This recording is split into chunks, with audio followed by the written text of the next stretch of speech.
ಮುಳುಗೋಣ. Hallelujah. ನಾವು ಯಾರು ಮೌನವಾಗಿರುವುದು ಬೇಡ. ಅದಕ್ಕಾಗಿ ನಾವು ಇಲ್ಲಿ ಬಂದಿಲ್ಲ, ಸೃಷ್ಟಿಕರ್ತನ ನಾವು ಆರಾಧನೆ ಇಲ್ಲಿ ಬಂದಿದ್ದೇವೆ. ಕಾರಣ ಆತನು ಮಾಡಿದ ಅದ್ಭುತಗಳನ್ನು ನೆನೆಸುತ್ತಾ, ಆತನು ಮಾಡಿದ ವಿಷಯಗಳನ್ನು ನೆನೆಸುತ್ತಾ ನಾವು ಆತನಿಗೆ ಅಡ್ಡ ಬಿದ್ದು ಆತನ ಆರಾಧನೆ ಇಲ್ಲಿ ಬಂದಿದ್ದೇವೆ. Hallelujah, hallelujah, hallelujah. ಯಾವ ಉಪದ್ರವವು ನಮ್ಮ ಗುಡಾರದಲ್ಲಿ ಬರದಾಗಿ, ಯಾವ ರೋಗವು ನಮ್ಮನ್ನು ಮುಟ್ಟದಾಗಿ, ಹಾಲೆಲೂಯ, ನಮ್ಮನ್ನು ಕಾಪಾಡಿದ ದೇವರು, ಕಳೆದ 3 ತಿಂಗಳಿಂದ ನಮ್ಮನ್ನು ಕಾಪಾಡ್ತಾ ಬಂದಿರುವ ದೇವರು. Hallelujah, hallelujah, hallelujah. ಆತನು ಒಳ್ಳೆಯವನು, ಅವನಿಗೆ ನಾವು ಅಡ್ಡ ಬಿದ್ದು ಆರಾಧನೆ ಮಾಡೋಣ. ಹಾಲೆಲೂಯ. ನಿಮಗೆ ಸ್ತೋತ್ರ ಕರ್ತನೇ, ನಿಮಗೆ ಸ್ತೋತ್ರ ಯೇಸುವೆ. ಉನ್ನತನಾದ ದೇವರು ನೀನಾಗಿರುವುದಕ್ಕಾಗಿ ಸ್ತೋತ್ರಪ್ಪ. ಹಾಲೆಲೂಯ. ಸ್ತೋತ್ರ, ಸ್ತೋತ್ರ, ಸ್ತೋತ್ರ, ಸ್ತೋತ್ರ, ಸ್ತೋತ್ರ. ಗುಡಾರದ ಸಮೀಪಕ್ಕೋ ಉಪದ್ರವ ಬರಲಾರದೋ, ಗುಡಾರದ ಸಮೀಪಕ್ಕೋ ಉಪದ್ರವ ಬರಲಾರದೋ. ಕೇಳೇನೋ ನಿನಗೆಂದೋ ಸಂಭವಿಸದೋ ಮಗನೇ, ಕೇಳೇನೋ ನಿನಗೆಂದೋ ಸಂಭವಿಸದೋ ಮಗಳೇ. ಉನ್ನತನಾದ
ದೃಷ್ಟಿಯಲ್ಲಿ ಅಮೂಲ್ಯರು, ಮಾನ್ಯರು, ಪ್ರಿಯರು ಎಂಬುದಾಗಿ ಎಣಿಸುವ ದೇವರೇ ನಿನ್ನ ನಾಮಕ್ಕೆ ಸ್ತೋತ್ರಪ್ಪ. ಇಗೋ ಭೂಮಿಯ ಮೇಲೆ ಆಕಾಶವು ಎಷ್ಟು ಉನ್ನತವು, ನಿನ್ನಲ್ಲಿ ಭಯಭಕ್ತಿ ಉಳ್ಳವರ ಮೇಲೆ ನಿನ್ನ ಕೃಪೆಯು ಅಷ್ಟೊಂದು ಹೇರಳವಾಗಿದೆಯಲ್ಲ ಕರ್ತನೆ. ಅದಕ್ಕಾಗಿ ನಾವು ಸ್ತೋತ್ರ ಮಾಡ್ತದೇವಪ್ಪ. ಇಗೋ ಬೆಟ್ಟ ಗುಡ್ಡಗಳು ಅಗಲಿದರು, ನನ್ನ ಕೃಪೆಯೋ ನಿಮ್ಮನ್ನು ಬಿಟ್ಟು ಅಗಲುವುದಿಲ್ಲ ಎಂಬುದಾಗಿ ವಾಗ್ದಾನ ಮಾಡಿದ ಕರ್ತನು. Hallelujah, hallelujah. ನಮ್ಮೆಲ್ಲರನ್ನು ಕರ್ತನಿಗೆ ಶ್ರೇಷ್ಠ ಜನಾಂಗವಾಗಿ ಕರೆದಿರುವುದಕ್ಕಾಗಿ ಸ್ತೋತ್ರಪ್ಪ. ಹಾಲೆಲೂಯಾ. ಸ್ವಕೀಯ ಜನರಾಗಿ ನಮ್ಮನ್ನು ಕರೆದಿರುವುದಕ್ಕಾಗಿ ಸ್ತೋತ್ರಪ್ಪ. ನಮ್ಮೆಲ್ಲರನ್ನು ಅಭಿಷೇಕ ಮಾಡುವ ದೇವರೇ ನಿನ್ನ ನಾಮಕ್ಕೆ ನಾವು ಸ್ತೋತ್ರ ಮಾಡ್ತಾ ಇದ್ದೇವೆ ಕರ್ತನೆ. Hallelujah, hallelujah. ನೀನು ಒಳ್ಳೆಯವನ್ನು ಕರ್ತನೆ, ನೀವು ಒಳ್ಳೆಯದನ್ನೇ ಮಾಡುತ್ತಿರುವುದಕ್ಕಾಗಿ ಸ್ತೋತ್ರಪ್ಪ. ಇದುವರೆಗೂ ನಮ್ಮ ಜೀವಿತದಲ್ಲಿ ಯಾವ ದೋಷವನ್ನು ನೀನು ಮಾಡಲಿಲ್ಲವಲ್ಲ, ನಮಗಾಗಿ ನೀನು ಎಲ್ಲವನ್ನು ಒಳ್ಳೆಯದನ್ನೇ ಮಾಡುವ ಕರ್ತನು. ನಿನ್ನ ನಾಮಕ್ಕೆ ನಾವು ಸ್ತೋತ್ರ ಮಾಡ್ತಾ ಇದ್ದೇವಪ್ಪ. Hallelujah, hallelujah. ನಿನ್ನ ಪ್ರಸನ್ನತೆಯಲ್ಲಿ ರೆಕ್ಕೆ ಇಲ್ಲದೆ ಹಾರುವೆ, ನಿನ್ನ ಸಮ್ಮುಖದಲ್ಲಿ ಕೊರತೆ ಇಲ್ಲದೆ ಬಾಳುವೆ. ನಿನ್ನ ಪ್ರಸನ್ನತೆಯಲ್ಲಿ ರೆಕ್ಕೆ ಇಲ್ಲದೆ ಹಾರುವೆ, ನಿನ್ನ ಸಮ್ಮುಖದಲ್ಲಿ ಕೊರತೆ ಇಲ್ಲದೆ ಬಾಳುವೆ. ನನ್ನ ಆಶಯ ನೀನೇ, ನನ್ನ ಕೋಟೆಯು ನೀನೇ, ನನ್ನ ದುರ್ಗವು ನೀನೇ, ನನ್ನ ಸ್ನೇಹಿತ ನೀನೇ. ನನ್ನ ಆಶಯ ನೀನೇ, ನನ್ನ ಕೋಟೆಯು ನೀನೇ, ನನ್ನ ದುರ್ಗವು ನೀನೇ, ನನ್ನ ಸ್ನೇಹಿತ ನೀನೇ. ನಿನ್ನ ಪ್ರಸನ್ನತೆಯಲ್ಲಿ ರೆಕ್ಕೆ ಇಲ್ಲದೆ ಹಾರುವೆ, ನಿನ್ನ ಸಮ್ಮುಖದಲ್ಲಿ ಕೊರತೆ ಇಲ್ಲದೆ ಬಾಳುವೆ. ಇನ್ನೊಂದ್ಸಲ, ನಿನ್ನ ಪ್ರಸನ್ನತೆಯಲ್ಲಿ ರೆಕ್ಕೆ ಇಲ್ಲದೆ ಹಾರುವೆ, ನಿನ್ನ ಸಮ್ಮುಖದಲ್ಲಿ ಕೊರತೆ ಇಲ್ಲದೆ ಬಾಳುವೆ. ಕಡೆಯದಾಗಿ, ನಿನ್ನ ಪ್ರಸನ್ನತೆಯಲ್ಲಿ ರೆಕ್ಕೆ ಇಲ್ಲದೆ ಹಾರುವೆ, ನಿನ್ನ ಸಮ್ಮುಖದಲ್ಲಿ ಕೊರತೆ ಇಲ್ಲದೆ ಬಾಳುವೆ. ನನ್ನ ಆಶಯ ನೀನೇ, ನನ್ನ ಕೋಟೆಯು ನೀನೇ, ನನ್ನ ದುರ್ಗವು ನೀನೇ, ನನ್ನ ಸ್ನೇಹಿತ ನೀನೇ. ನನ್ನ ಆಶಯ ನೀನೇ, ನನ್ನ ಕೋಟೆಯು ನೀನೇ, ನನ್ನ ದುರ್ಗವು ನೀನೇ, ನನ್ನ ಸ್ನೇಹಿತ ನೀನೇ. ನಿನ್ನ ಪ್ರಸನ್ನತೆಯಲ್ಲಿ ರೆಕ್ಕೆ ಇಲ್ಲದೆ ಹಾರುವೆ, ನಿನ್ನ ಸಮ್ಮುಖದಲ್ಲಿ ಕೊರತೆ ಇಲ್ಲದೆ ಬಾಳುವೆ. ಯಾವುದಕ್ಕೂ ಬಾರದ ನನ್ನ ಸೃಷ್ಟಿಸಿದೆ ನೀನು, ಕೊರತೆಗಳೆಂದರೋ ಪೂರೈಸಿರುವೆ ನೀ. ಯಾವುದಕ್ಕೂ ಬಾರದ ನನ್ನ ಸೃಷ್ಟಿಸಿದೆ ನೀನು, ಕೊರತೆಗಳೆಂದರೋ ಪೂರೈಸಿರುವೆ ನೀ. ನನ್ನ ಆಶಯ ನೀನೇ, ನನ್ನ ಕೋಟೆಯು ನೀನೇ, ನನ್ನ ದುರ್ಗವು ನೀನೇ, ನನ್ನ ಸ್ನೇಹಿತ ನೀನೇ.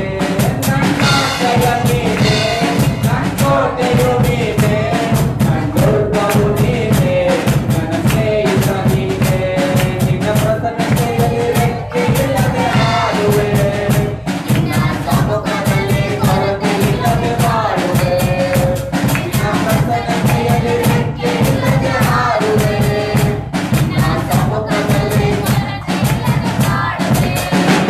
ಸುಳ್ಳಾದ ನನ್ನನ್ನು ಸತ್ಯವಾಗಿ ಮಾಡಿದೆ, ಮಣ್ಣಾದ ನನ್ನನ್ನು ನಿನ್ನ ಕಣ್ಗಳು ಕಂಡಿತು.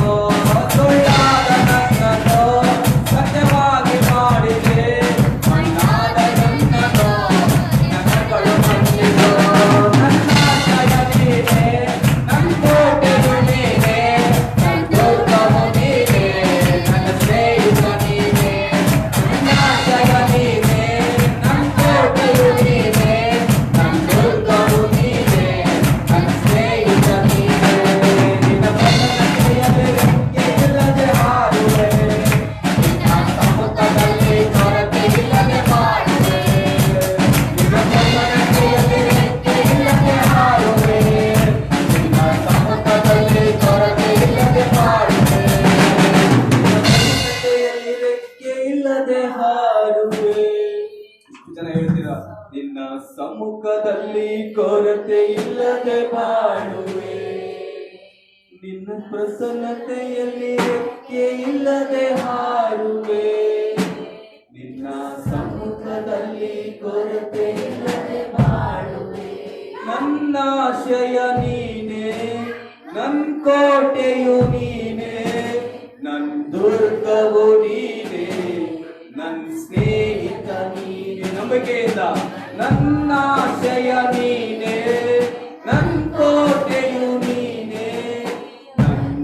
ದುರ್ಗವು ನೀನೇ, ನನ್ನ ಸ್ನೇಹಿತ ನೀನೇ. ಇನ್ನೊಂದ್ಸಲ, ನನ್ನ ಆಶಯ ನೀನೇ, ನನ್ನ ಕೋಟೆಯು ನೀನೇ, ನನ್ನ ದುರ್ಗವು ನೀನೇ, ನನ್ನ ಸ್ನೇಹಿತ ನೀನೇ. ಒಂದು ಪ್ರವಾಸ ಶಬ್ದವಾಗಿ ಹೇಳೋಣವಾ?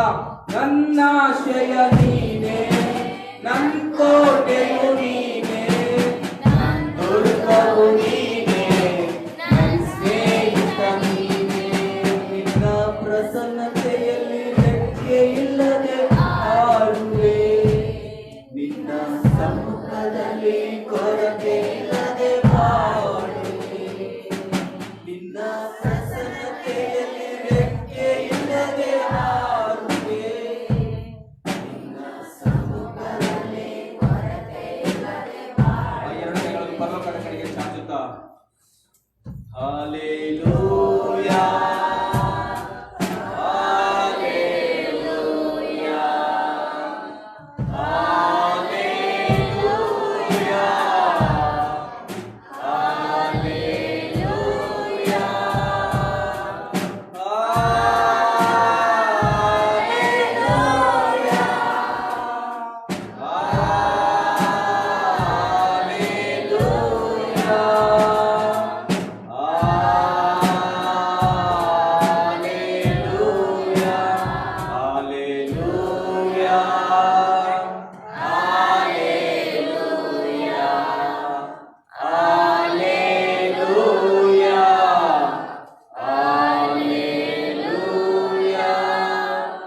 ಎಲ್ಲಾ ಸ್ತುತಿ ಸ್ತೋತ್ರವು ಮಾನವು ನಿಮಗೆ ಸಲ್ಲಿಸ್ತಾ ಈ ಮುಂಜಾನೆ ವೇಳೆಯಲ್ಲಿ ಆರಾಧಿಸ್ತೇವೆ ನಮ್ಮ ಒಳ್ಳೆಯ ತಂದೆಯೇ.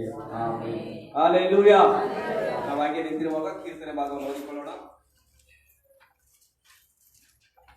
ಕೀರ್ತನೆ ಬರೆದ ಪುಸ್ತಕ 121ನೇ ಅಧ್ಯಾಯ 1ರಿಂದ ಕಡೆಯ ವಚನ. ನಮ್ಮ ಹತ್ತಲ್ಲಿ ಸುನಿಲ್ ಬ್ರದರ್ ಮುಂದೆ ಬಂದು ಓದ್ತಾರೆ.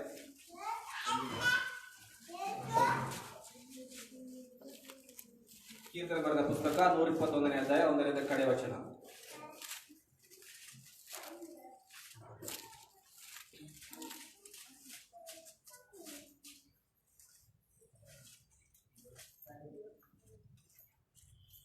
ಕೀರ್ತನೆಗಳು 121ನೇ ಅಧ್ಯಾಯ 1ರಿಂದ ಕಡೆಯ ವಚನವರೆಗೂ ಉತ್ತರ ಪ್ರತ್ಯುತ್ತರ ಓದಿಕೊಳ್ಳೋಣ.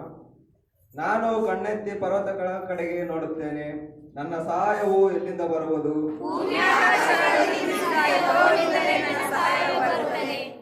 ಆತನು ನಿನ್ನ ಪಾದಗಳನ್ನು ಕದಿಲಗೊಳಿಸುವುದಿರಲಿ, ನಿನ್ನನ್ನು ಕಾಯುವವನು ತೂಕಡಿಸದಿರಲಿ.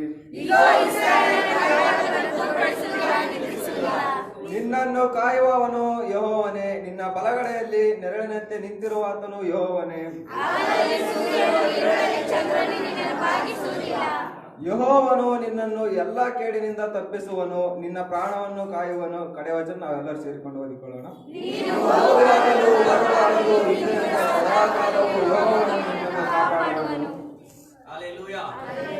ನಾವು ನಮ್ಮ ಅಮೂಲ್ಯ ಕಾಣಿಕೆಯನ್ನು ಸಮರ್ಪಿಸುವ ಹಾಗೆ ನಾವು ಮೊದಲು ಪುರುಷರು ನಂತರ ಸ್ತ್ರೀಯರು ನಾವು ಕಾಣಿಕೆಯನ್ನು ಸಮರ್ಪಣೆ ಮಾಡೋಣ. ಈ ಕಾಣಿಕೆ ಸ್ತುತಿಯನ್ನು ನಮ್ಮ ಮಧ್ಯದಲ್ಲಿ ಅನುಪುರದಲ್ಲಿ ಆಡ್ತಾರೆ, ನಾವೆಲ್ಲ ಒಟ್ಟಾಗಿ ಸೇರಿ ಆಡೋಣ.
ಬಿತ್ತಲ್ಪಟ್ಟ ಕಾಣಿಕೆಗೆ ಪ್ರಾರ್ಥನೆ ಮಾಡಿಕೊಳ್ಳೋಣ. ನಮ್ಮ ಮಧ್ಯದಲ್ಲಿ ಕಮಲ ಸಿಸ್ಟರ್ ಪ್ರಾರ್ಥನೆ ಮಾಡ್ತಾರೆ. ನಾವೆಲ್ಲ ಒಟ್ಟಾರೆ ಸೇರಿ ಪ್ರಾರ್ಥನೆ ಮಾಡೋಣ. ಸ್ತೋತ್ರಪ್ಪ, ಹಾಲೆಲೂಯ. ಹೌದು ಕರ್ತನೆ, ಆಶೀರ್ವದಿಸಿ ಕರ್ತನೆ, ಮಾರ್ಪಡಿಸಿ ಕರ್ತನೆ. ನಿನ್ನ ರಾಜ್ಯದ ಉಪಯೋಗಕ್ಕಾಗಿ ಮಾರ್ಪಡಿಸಿ ಈ ಕಾಣಿಕೆಯ ನಿನ್ನ ಕರಗಳೆಲ್ಲ ಯೇಸುವೆ ನಿನ್ನ ಪರಿಶುದ್ಧ ನಾಮದಲ್ಲಿ ಬೇಡಿಚುವ ಹೊಂದಿದ್ದೇವೆ ತಂದೆ. ಆಮೆನ್. ನಾವೆಲ್ಲ ಹಾಗೆ ಕುಳಿತುಕೊಳ್ಳೋಣ. Hallelujah, hallelujah. ಓಕೆ, ನಮ್ಮ ಮಧ್ಯದಲ್ಲಿ ಸಂದೇಶ ನಾನು ಪ್ರಕಟಣೆ ಕಡೆ ಗಮನ ಹರಿಸ್ತೇನೆ. ಸೊ ನಮಗೆ ಬುಧವಾರ ಶುಕ್ರವಾರ ನಮ್ಮ ಸಭೆಯಲ್ಲಿ ಪ್ರಾರ್ಥನೆ ಇರುತ್ತೆ. ನೀವೆಲ್ಲ ಕೂಡಿ ಬರಬೇಕೆಂಬುದಾಗಿ ಕರ್ತನಲ್ಲಿ ಕೇಳಿಕೊಳ್ಳುತ್ತೇನೆ. ಭಾನುವಾರ ನಮಗೆ 8:30ಗೆ ಸಭೆ ಇರುತ್ತೆ. ದಯಮಾಡಿ ಎಲ್ಲರೂ ಸರಿಯಾದ ಸಮಯಕ್ಕೆ ಕೂಡಿ ಬರಬೇಕೆಂಬುದಾಗಿ ಕರ್ತನಲ್ಲಿ ನಾನು ಕೇಳಿಕೊಳ್ತೀನಿ. ಆಮೇನ್. ಸೊ ಇನ್ನೊಂದು ನಮಗೆ ಗುಡ್ ಫ್ರೈಡೆ ಇರೋದ್ರಿಂದ, ಓಕೆನಾ, ಗುಡ್ ಫ್ರೈಡೆ ನಮಗೆ 2ನೇ ತಾರೀಕು ಇರುತ್ತೆ ನೆಕ್ಸ್ಟ್ ಮಂತಲ್ಲಿ. ಓಕೆ, ಇರೋದ್ರಿಂದ ನಾವೆಲ್ಲ ಕಗ್ಲಿಪುರ ಸಭೆಗೆ ಹೋಗುವಂಥ ಒಂದು ಸಂಭವ ಬಂದಿದೆ. ನಾವೆಲ್ಲರೂ ಹೋಗಿ ಅಲ್ಲಿ 10 ಗಂಟೆಯಿಂದ ನಮಗೆ 1 ಗಂಟೆವರೆಗೂ ಅಲ್ಲಿ ನಮಗೆ ಸರ್ವಿಸ್ ಇರುತ್ತೆ. ನಮ್ಮ ಸಭೆಯಿಂದ 3 ಮಾತುಗಳನ್ನ ಆಡ್ತಾರೆ, ಇನ್ನು ಮಿಕ್ಕಿದ ಮಾತುಗಳನ್ನ ಆ ಸಭೆಯಿಂದ ಆಡ್ತಾರೆ. ಓಕೆನಾ, ಅದರಿಂದ ನಮಗೆ 10 ಗಂಟೆಗೆ ಅಲ್ಲಿ ಆರಂಭವಾಗುತ್ತೆ. ನೀವೆಲ್ಲ ಒಂದು 9:30ಗೆ ಅಲ್ಲಿದ್ರೆ ನಾವು ಬೇಗನೆ ಆರಂಭ ಮಾಡಿ ನಾವು ಬರ್ಬೋದು. ಆಮೇಲೆ ಓಕೆ, ನಮ್ಮ ಮಧ್ಯದಲ್ಲಿ ಇವತ್ತು ಸಂದೇಶ ಭಾಗವನ್ನು ನಮ್ಮ ಮಧ್ಯದಲ್ಲಿ ವಿಘ್ನೇಶ್ ಬ್ರದರ್ ಹಂಚಿಕೊಡುವಾಗ ನಾವೆಲ್ಲರೂ ಸೇರಿ ಚಪ್ಪಳೆ ಮೂಲಕ ಅವ್ರನ್ನ ಬರಮಾಡಿಕೊಳ್ಳೋಣ.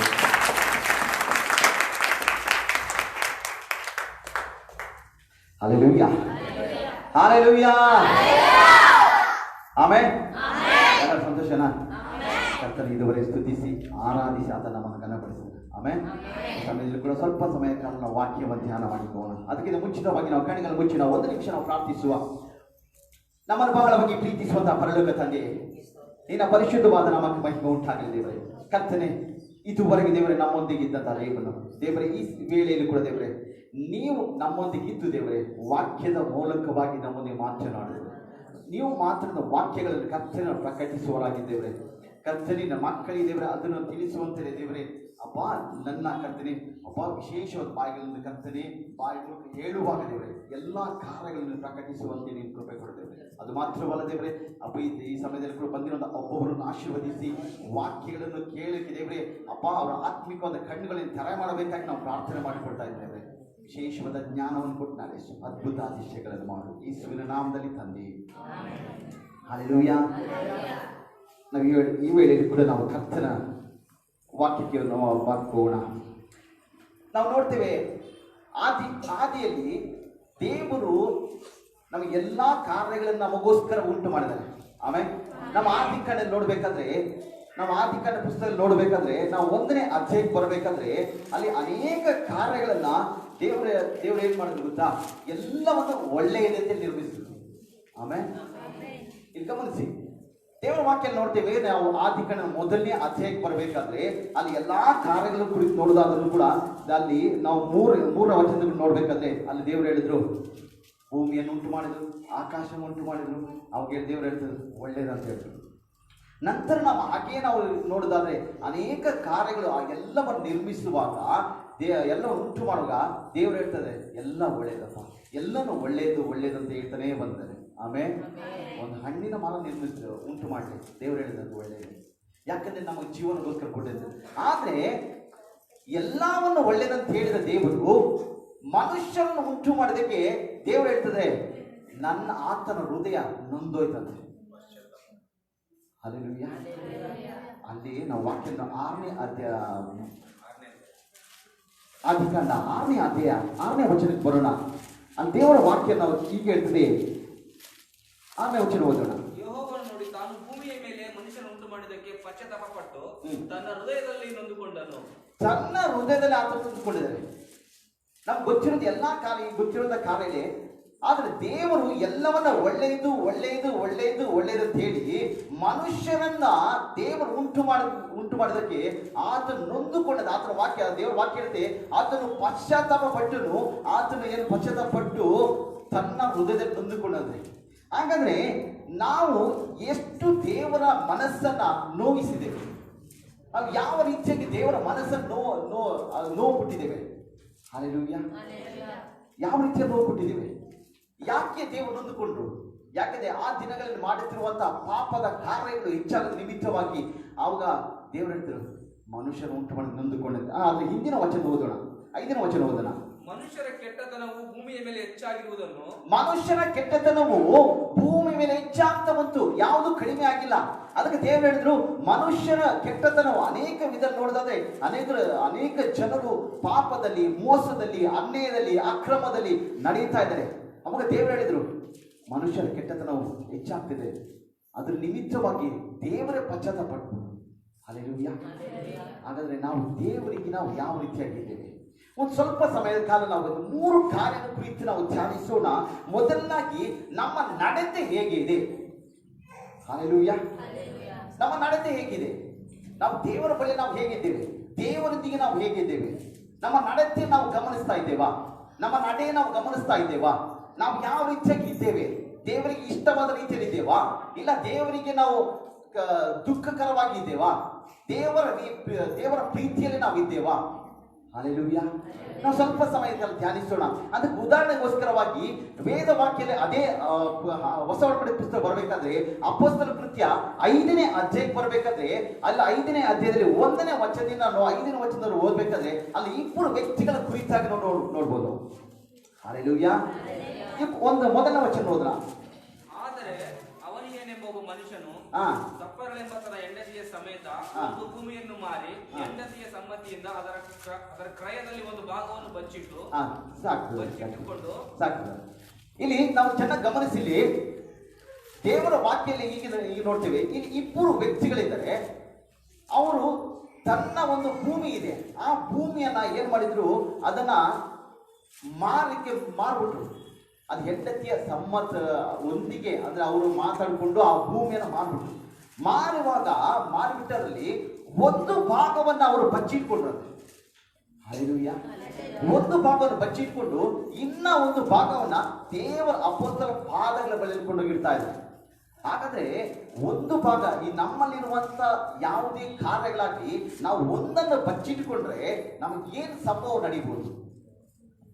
ಉದಾಹರಣೆಗೆ ನಮ್ಮಲ್ಲಿ ಪಾಪ ಇದೆ ಅಂತ ತಿಳ್ಕೊಳ್ಳೋಣ. ಆ ಪಾಪ ನಮ್ಮನ್ನು ಬಿಟ್ಟು ಹೋಗದಿದ್ರೆ, ಒಂದು ವೇಳೆ ನಾವು ಪಾಪಕ್ಕೆ ಪಶ್ಚಾತ್ತಾಪ ಪಡೆದೇ ಹೋದ್ರೆ ಅದು ನಮ್ಮಲ್ಲಿ ಇದ್ರೆ ಏನಾಗ್ಬೋದು? ನಮ್ಮ ನಡೆ ಹೇಗೆ ಗಮನಿಸೋಣ. ಆದ್ರೆ ಇಲ್ಲಿ ದೇವರ ವಾಕ್ಯ ಹೀಗೆ ಹೇಳ್ತದೆ, ಒಂದು ಭೂಮಿ ಇರುವಾಗ ಅವ್ರದ್ದಾಗಿ ಅದರ ಮಾಡಿದ ಬಂದ ಹಣ ಕೂಡ ಅವ್ರದೇ ಆಗಿತ್ತದು, ಅವ್ರದ್ದಾನೆ ಆಗಿತ್ತು. ಹಲ್ಲೆಲೂಯಾ. ಈ ಭೂಮಿನ ಮಾರಿದ್ರು. ಆ ಬಂದ ಹಣದಲ್ಲಿ ಒಂದು ಭಾಗವನ್ನ ಅವ್ರು ಬಚ್ಚಿಟ್ಕೊಂಡ್ರು. ಆ ದೇವರ ವಾಕ್ಯದ ಇನ್ನೊಂದು ಭಾಗವನ್ನ ಅವ್ರು ಏನ್ ಮಾಡಿದ್ರು, ಅಪೊಸ್ತಲರ ಪಾದಗಳ ಬಳಿ ಇಟ್ಕೊಂಡೋಗಿ ಇಟ್ಬಿಟ್ರು. ಆದ್ರೆ ಇಲ್ಲಿ ನಡೆದ ಒಂದೇ ಒಂದು ಸಂಭವ ಅಲ್ಲಿ ಹೇಳ್ತಾ ಇದ್ದಾರೆ, ದೇವರ ವಾಕ್ಯದ ಪೇತ್ರ ಹೇಳ್ತಾ ಇದ್ದಾರೆ, ನಿನ್ನ ಹೃದಯದಲ್ಲಿ ಸೈತಾನನು ಏನಾದರೂ ಕಾರ್ಯ ಮಾಡ್ತಾ ಇದ್ದಾನ? ಹಲ್ಲೆಲೂಯಾ. ಯಾವುದಾದ್ರೂ ಪಾಪ ಒಂದು ವೇಳೆ ನಮ್ಮೊಳಗೆ ಅಡಗಿರುವುದಾದ್ರೆ, ನಾವು ಶುದ್ಧೀಕರಿಸದೆ ಹೋದ್ರೆ ಪಾಪ ನಮ್ಮಲ್ಲಿ ಇರುವಾಗ ನಮ್ಮ ದೇವರ ಬಳಿಯಲ್ಲಿ ಬೆಳೀಲಿಕ್ಕಾಗಲ್ಲ. ಆದ್ರೆ ಇಲ್ಲಿ ಪೇತ್ರ ಹೇಳ್ತಾ ಇದ್ದಾನೆ, ನಿನ್ನ ಹೃದಯದಲ್ಲಿ ಸೈತಾನ ಏನಾದ್ರೂ ತುಂಬಿಕೊಂಡಿದ್ದಾನೋ. ಸೊ ಸೈತಾನ ಒಂದು ವೇಳೆ ತುಂಬಿಕೊಂಡಿದ್ರೆ ಅವಾಗ ಏನ್ ಮಾಡ್ತೇವೆ ಗೊತ್ತಾ? ಒಂದನ್ನ ಬಚ್ಚಿಟ್ಬಿಡ್ತೇವೆ, ಒಂದನ್ನ ಮಾತ್ರ ಕೊಂಡೋಗಿರ್ತೇವೆ.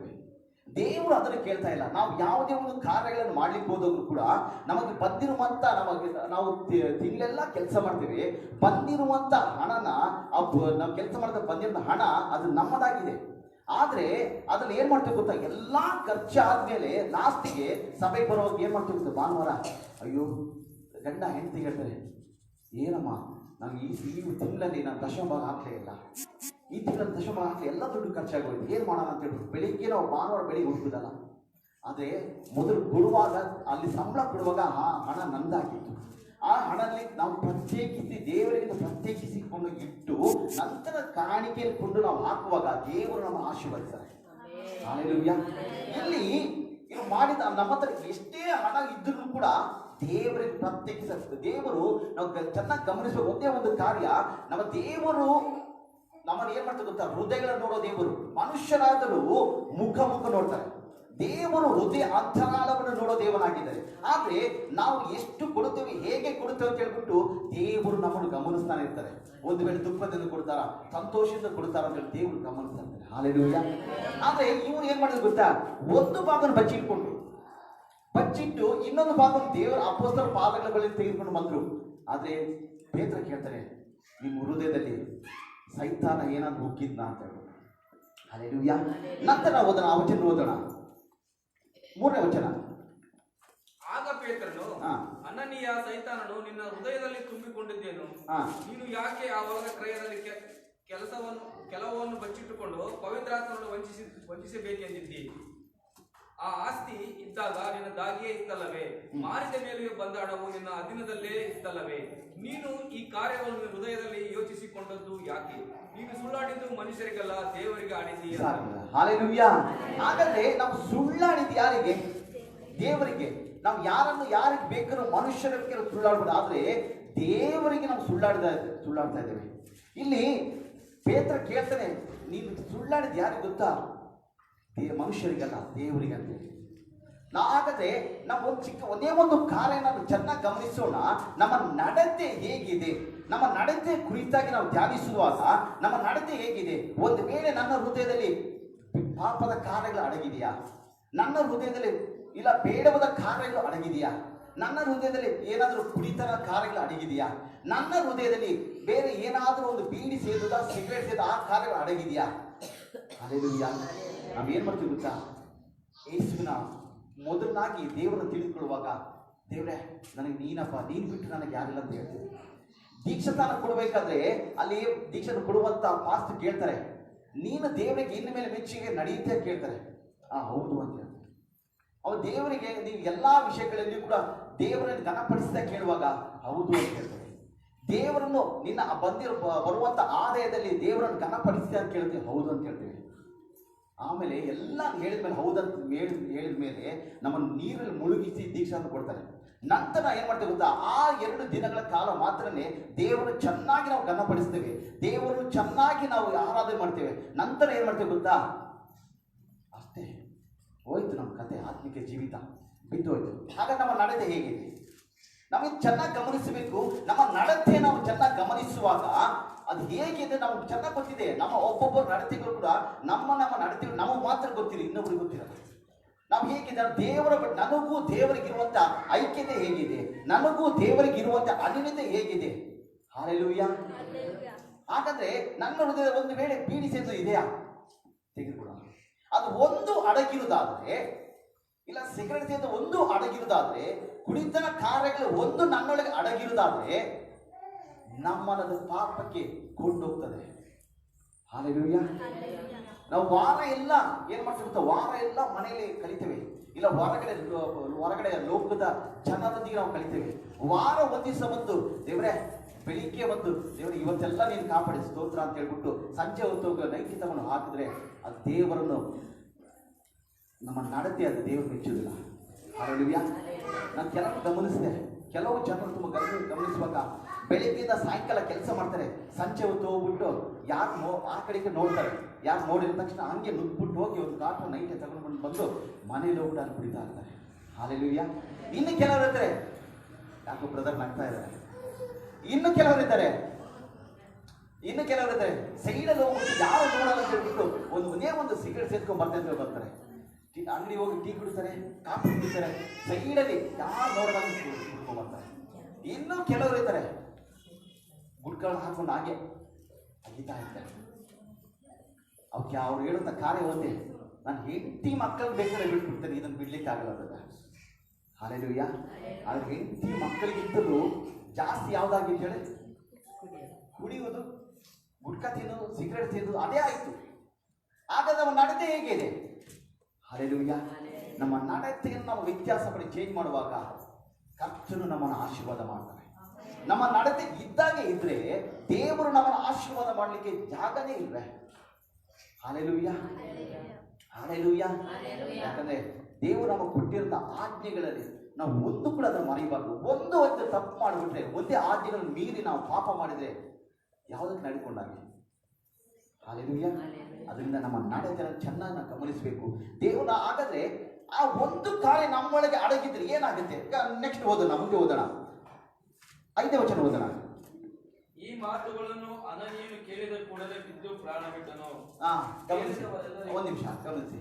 ಒಂದೇ ಒಂದು ಭಾಗನ ಬಚ್ಚಿಟ್ಟ ನಿಮಿತ್ತವಾಗಿ, ಒಂದು ಪಾಪನ ನಾವು ನಮ್ಮ ಹೃದಯದಲ್ಲಿ ಇಟ್ಟ ನಿಮಿತ್ತವಾಗಿ ಅದು ಏನಾಯ್ತು ಗೊತ್ತಲ್ಲಿ, ಈ ಒಂದು ಭಾಗವನ್ನು ಬಚ್ಚಿಟ್ಬಿಟ್ಟ ಮೇಲೆ ನಂತರ ಏನಂತ ಗೊತ್ತಾ, ಅಲ್ಲಿ ಪ್ರಾಣ ಬಿಟ್ಟು ಅಂತ ಹೇಳಿ ದೇವರ ವಾಕ್ಯ ಹೇಳ್ತದೆ. ಹಲ್ಲೆಲೂಯಾ. ಹಾಗಾದ್ರೆ ಒಂದು ನಮ್ಮಲ್ಲಿ ಅಡಗಿರುತ್ತೆ, ಅದು ನಮ್ಮನ್ನು ಎಲ್ಲಿ ಕೊಂಡೋಗ್ತದೆ? ಮರಣಕ್ಕೆ ಕೊಂಡೋಗ್ತದೆ. ಆಮೇಲೆ ಅವ್ರು ಮಾತ್ರ ಸತ್ತಿಲ್ಲ. ನೆಕ್ಸ್ಟ್ ನಾವು ವಚನದಲ್ಲಿ ನೋಡುದಾದ್ರೆ, ನಾವು ಕೆಳಗಡೆ 11ನೇ ವಚನ ನೋಡುದಾದ್ರೆ, 10ನೇ ವಚನ ನೋಡುದಾದ್ರೆ, ಆತನ ಹೆಂಡತಿ ಕೂಡ ಸತ್ತು ಹೋದಂತೆ. ಅಲ್ಲಿ ಪುನಃ ಬಂದು ಕೇಳ್ತಾರೆ, ನೀನು ಸರಿಯಾಗಿ ನೀನು ಹೇಳ್ಬೇಕೀಗ, ನೀನು ಒಂದು ಭಾಗನ ಬಚ್ಚಿಟ್ಟಿದ್ಯಾ, ಈ ಭೂಮಿನ ಎಷ್ಟಕ್ಕೆ ಮಾರಿದೆ ನೀನು, ಎಷ್ಟು ಬಂತು ನಿನಗೆ, ಎಷ್ಟು ಬಚ್ಚಿಟ್ಟಿ ಅಂತ ಹೇಳ್ಬಿಟ್ಟು ಪುನಃ ಕೇಳುವಾಗ ಅಲ್ಲಿ ಪುನಃ ಬರುತ್ತೆ. ಹಲ್ಲೆಲೂಯಾ. ಅಂದ್ರೆ ಗಂಡ ಸತ್ತೋದಲ್ಲದೆ ಹೆಂಡತಿ ಕೂಡ ಅದೇ ನಿಮಿತ್ತ ಸತ್ತು. ಹಾಗಾದ್ರೆ ಒಂದೇ ಒಂದು ಕಾರ್ಯ ನಮ್ಮ ಪಾಪ ಅಡಗಿರುವುದಾದ್ರೆ ಅದು ನಮ್ಮನ್ನು ಮರಣಕ್ಕೆ ಕೊಂಡು ಹೋಗ್ತದೆ. ಹಾಗಾದ್ರೆ ನಮ್ಮ ನಡತೆ ಹೇಗಿದೆ? ನಮ್ಮನ್ನು ನಾವು ಶುದ್ಧೀಕರಿಸಿಕೊಳ್ಬೇಕು. ನಮ್ಮ ನಡತೆಯನ್ನು ವ್ಯತ್ಯಾಸ ಮಾಡಿದ್ರೆ ಕರ್ತರು ನಮ್ಮನ್ನು ಯಾವಾಗಲೂ ನಮಗೆ ಆಶೀರ್ವಾದ ಮಾಡ್ತಾರೆ. Hallelujah, hallelujah. ನಮ್ಮನ್ನು ಯಾವಾಗಲೂ ನಮ್ಮ ಆಶೀರ್ವಾದ ಮಾಡ್ತಾರೆ. ಆದ್ರೆ ನಮ್ಮ ನಡತೆ ಒಂದು ಚೇಂಜ್ ಮಾಡ್ತಾರೆ. ನಮ್ಮ ನಡತೆಯನ್ನು ಗಮನಿಸಿ ನಡೆಯಬೇಕಾಗುತ್ತೆ. ಹಾಲೆಲೂಯಾ. ಹಾಗೆ ಒಂದೇ ಒಂದು ಉದಾಹರಣೆ ಹೇಳ್ತೇನೆ, ಒಂದೇ ಒಂದು ಉದಾಹರಣೆ ಹೇಳ್ತಾರೆ. ಒಂದು ಸರ್ತಿ ಚಿಕ್ಕ ಹುಡುಗ ಭಿಕ್ಷೆ ಬೇಡಕ್ಕೆ ಬಂದ. ಆ ಭಿಕ್ಷೆ ಬೇಡುವಾಗ ನಾವೇ ನಮ್ಮ ಮನೆಗಳೆಲ್ಲ ಏನ್ ಮಾಡ್ತೀವಿ ಗೊತ್ತಾ, ಭಿಕ್ಷೆ ಬೇಡ್ಕೊಂಡು ಯಾರಾದ್ರೂ ಒಬ್ಬ ಹುಡುಗ ಆಗ್ಲಿ, ಅವನಂತ ಹುಡುಗ ಆಗ್ಲಿ, ಇಲ್ಲ ಅಜ್ಜಿಂದಿರಾಗ್ಲಿ, ವಯಸ್ಸದು ಯಾರು ಬಂದ್ರು ಕೂಡ ನಾವೇನ್ತೇವೆ, ನಾವು ಬಾಗಿಲನ್ನು ಮುಚ್ಚಿಬಿಡ್ತೀವಿ ನಾವು. ಆದ್ರೆ ಮುಚ್ಚಿಬಿಟ್ಟು ಅವ್ರಿಗೆ ಹೇಳ್ತೇವೆ ಯಾರಿಲ್ಲ ಅಂತ ಹೇಳ್ಬಿಟ್ಟು ಅವ್ರು ಪಾಪ ನೋಡ್ತಾರೆ, ಅಮ್ಮ ಭಿಕ್ಷೆ ಕೊಡಮ್ಮ, ನಾವು ಊಟ ಮಾಡಿಲ್ಲ ಅಂತ ಹೇಳಿದ ತಕ್ಷಣ ನಾವು ಸುಮ್ಮನೆ ಅಂದ್ಬಿಡ್ತೀವಿ. ಇನ್ನು ಕೆಲವರಂತ ಇಲ್ಲಮ್ಮ ಹೋಗು ಏನಿಲ್ಲ, ಇನ್ನ ನಾವು ಅಡಿಗೆನೇ ಮಾಡಿಲ್ಲ ಅಂತೇವೆ. ಅಲ್ಲ, ಅಡಿಗೆ ಒಳಗೆ ಬೇಯ್ತಾ ಇರ್ತದೆ, ಚಿಕನ್ ಬೇಯ್ತದೆ, ಮಟನ್ ಬೇಯ್ತದೆ, ವಾಸನೆ ಬರ್ತಾ ಇರ್ತದೆ, ಏನಿಲ್ಲ ಅಂತ ಕಳಿಸ್ತೇವೆ. ಆದ್ರೆ ಈ ಒಂದು ಚಿಕ್ಕ ಹುಡುಗ ಭಿಕ್ಷೆ ಬೇಡ್ಕೊಂಡು ಬರುವಾಗ ಎಲ್ಲಾರು ಮನೆ ಒಳಗಡೆ ಹೋದಾಗ ಒಂದೇ ಒಂದು ಅಜ್ಜಿ, ಒಂದೇ ಒಂದು ಸ್ತ್ರೀ ಏನ್ ಮಾಡಿದ್ರು ಗೊತ್ತಾ, ಆ ಸ್ತ್ರೀಯ ಬಳಿ ಹೋದ. ಆ ಹುಡುಗ ಹೋದ ತಕ್ಷಣ ಕೇಳ್ದ, ಅಮ್ಮ ನನಗೆ ಏನಾದ್ರು ಕೊಡಮ್ಮ, ನಾನು ಏನು ತಿಂದಿಲ್ಲ, ಬೆಳಿಗ್ಗೆನೇ ತಿಂದಿಲ್ಲ, ಏನಿಲ್ಲಮ್ಮ ಕೊಡಮ್ಮ ಅಂತ ಕೇಳುವಾಗ ಆಕೆ ಆ ತಾಯಿ ಹೇಳಿರುತ್ತೆ, ನೋಡಪ್ಪ ನನ್ನ ಬಳಿ ಕೊಡ್ಲಿಕ್ಕೆ ಏನೂ ಇಲ್ಲ ಇವಾಗ, ನನ್ನ ಬಳಿ ನನ್ನ ಮನೇಲಿ ಒಂದೇ ಒಂದು ಗ್ಲಾಸ್ ಹಾಲಿದೆ, ಅದು ನೀನು ಕೊಡ್ತೀನಿ, ಕೊಡ್ಕೊಂಡು ಹೋಗು ಅಂತ ಹೇಳಿ. ಅವಾಗ ಈ ಹುಡುಗ ಏನು ಮಾಡೋದು ಗೊತ್ತಾ, ಪಾಪ ಒಂದು ಗ್ಲಾಸ್ ಹಾಲು ಕುಡಿದ್ಬಿಟ್ಟು ಹೋಗಿ ಸ್ವಲ್ಪ ವರ್ಷಗಳ ನಂತರ ಈ ಒಂದು ಸ್ತ್ರೀಗೆ ಏನಾಯ್ತು ಗೊತ್ತಾ, ಒಂದು ಕ್ಯಾನ್ಸರ್ ಕಾಯಿಲೆ ಬಂತು. ಕ್ಯಾನ್ಸರ್ ಕಾಯಿಲೆ ಬಂದ ತಕ್ಷಣ ಈಕೆ ಆಸ್ಪತ್ರೆಗೆ ಹೋಗಿ ತೋರಿಸ್ಲಿಕ್ಕೆ ಪ್ರಾರಂಭ ಮಾಡುವಾಗ ಡಾಕ್ಟರ್ ಹೇಳಿದ್ರಂತೆ, ನಿನಗೆ ಆಗಿರುವಂತಹ ಕ್ಯಾನ್ಸರ್ನ ಅದು ಆಪರೇಷನ್ ಮಾಡಬೇಕು, ನಿನಗೆ ಏನಿಲ್ಲ ಅಂತ ಹೇಳಿದ್ರು ಒಂದು 2 ರಿಂದ 3 ಲಕ್ಷ ರೂಪಾಯಿ ಖರ್ಚಾಗುತ್ತೆ ಅಂತ ಹೇಳಿ. ಅವಾಗ ಆ ಸಮಯದ ತಾಯಿ ಹೇಳಿದಂತೆ, ನಾನು ಎಲ್ಲಿಂದ ಅಷ್ಟು ದುಡ್ಡು ತರಲಿ, ನನಗೇನು ಆಗ್ತಾ ಇಲ್ಲ ಅಂತ ಹೇಳುವಾಗ ಅವಾಗ ಡಾಕ್ಟರ್ ಇರುತ್ತೆ, ಪರವಾಗಿಲ್ಲ, ಇದು ನಿಮ್ಮ ಹತ್ರ ಎಷ್ಟಿದೆ ಅಷ್ಟು ಒಟ್ಟು ಮಾಡ್ಕೊಂಡು ಬನ್ನಿ, ನಾನು ನಿಮಗೆ ಆಪರೇಷನ್ ಮಾಡ್ತೇನೆ ಅಂತ ಹೇಳಿದೆ. ಹಲ್ಲೆಲೂಯಾ. ಅದು ಚೆನ್ನಾಗಿ ಗಮನಿಸಿ, ಆಪರೇಷನ್ ಆಯಿತು. ಆಗುವಾಗ ಬಿಲ್ಗಳು, ಬೆಡ್ ಚಾರ್ಜ್, ಆ ಚಾರ್ಜ್, ಈ ಚಾರ್ಜ್, ಬಿಲ್ ಸೇರಿ ಒಂದು 8 ಲಕ್ಷ ರೂಪಾಯಿ ಹತ್ತಿರದ ಆಯ್ತದೆ. 8 ಲಕ್ಷ ಆದಮೇಲೆ ಈ ತಾಯಿ ಡಿಸ್ಚಾರ್ಜ್ ಆಗಿಬಿಟ್ಟು ಇನ್ನೇನು ಡಿಸ್ಚಾರ್ಜ್ ಆಗಿ ಕೌಂಟರ್ ಹತ್ರ ಹೋದಂತೆ, ಸರ್ ನನ್ನ ಬಿಲ್ ಎಷ್ಟಂತ ಕೇಳೋದಕ್ಕೆ ಅವಾಗ ಕೌಂಟರ್ಲಿಂದ ರಿಸೆಪ್ಷನ್ಲಿಂದ ಆ ಒಂದು ವ್ಯಕ್ತಿ ಹೇಳಿದ್ರಂತೆ, ನಿಮ್ಮ ಬಿಲ್ 8 ಲಕ್ಷ ರೂಪಾಯಿ ಆಗಿದೆ ಅಂತ ಹೇಳಿ. ಅವಾಗ ಈ ತಾಯಿಗೆ ಒಂದೇ ಆಶ್ಚರ್ಯ, ಅಯ್ಯೋ ಸರ್ ನನ್ನ ಹತ್ರ ದುಡ್ಡೇ ಇಲ್ಲಲ್ಲ, ನಾನು ಎಲ್ಲಿಂದ ಕೊಡಲಿ ಅಂತ ಕೇಳುತ್ತೆ. ಒಂದು ಸರಿ ಆಡ್ಬಿಟ್ರಂತೆ ತಾಯಿ, ನನ್ನ ಕೈ ದುಡ್ಡಿಲ್ಲ, ನಾನು ಎಲ್ಲಿಂದ ಕೊಡಲಿ ಅಂತ ಹೇಳಿ. ಅವಾಗ ಒಂದೇ ಒಂದು ಕಾರ್ಯ, ಅವಾಗ ಅಲ್ಲಿ ಕೌಂಟರ್ಲಿಂದ ಅವ್ರು ಹೇಳಿದ್ರಂತೆ, ಅಳ್ಬೇಡಮ್ಮ, ನೀನು ದುಡ್ಡು ಆಲ್ರೆಡಿ ಪೇ ಆಗ್ಬಿಟ್ಟು ಅವ್ರು ಹೋಗ್ಬಿಟ್ಟಿದ್ರು. ಅವಾಗ ಕೇಳಿದ್ರಂತೆ, ಹೇಗಪ್ಪ ಪೇ ಆಗಿ ಹೋಯ್ತು ಅಂತ ಕೇಳುವಾಗ, ನೀನು ಒಂದು ದಿನದಲ್ಲಿ 1 ಗ್ಲಾಸ್ ಹಾಲು ಯಾರಿಗೆ ನೀನು ಕೊಟ್ಟಿದ್ದೀ, ಆ ವ್ಯಕ್ತಿ ಬೆಳೆದು ಓದಿ ಡಾಕ್ಟರ್ ಆಗಿದ್ರಲ್ಲ, ನಿನಗೆ ಆಪರೇಷನ್ ಮಾಡಿದ ವ್ಯಕ್ತಿ ಅವರೇ ಅಂತ ಹೇಳಿದ್ರು.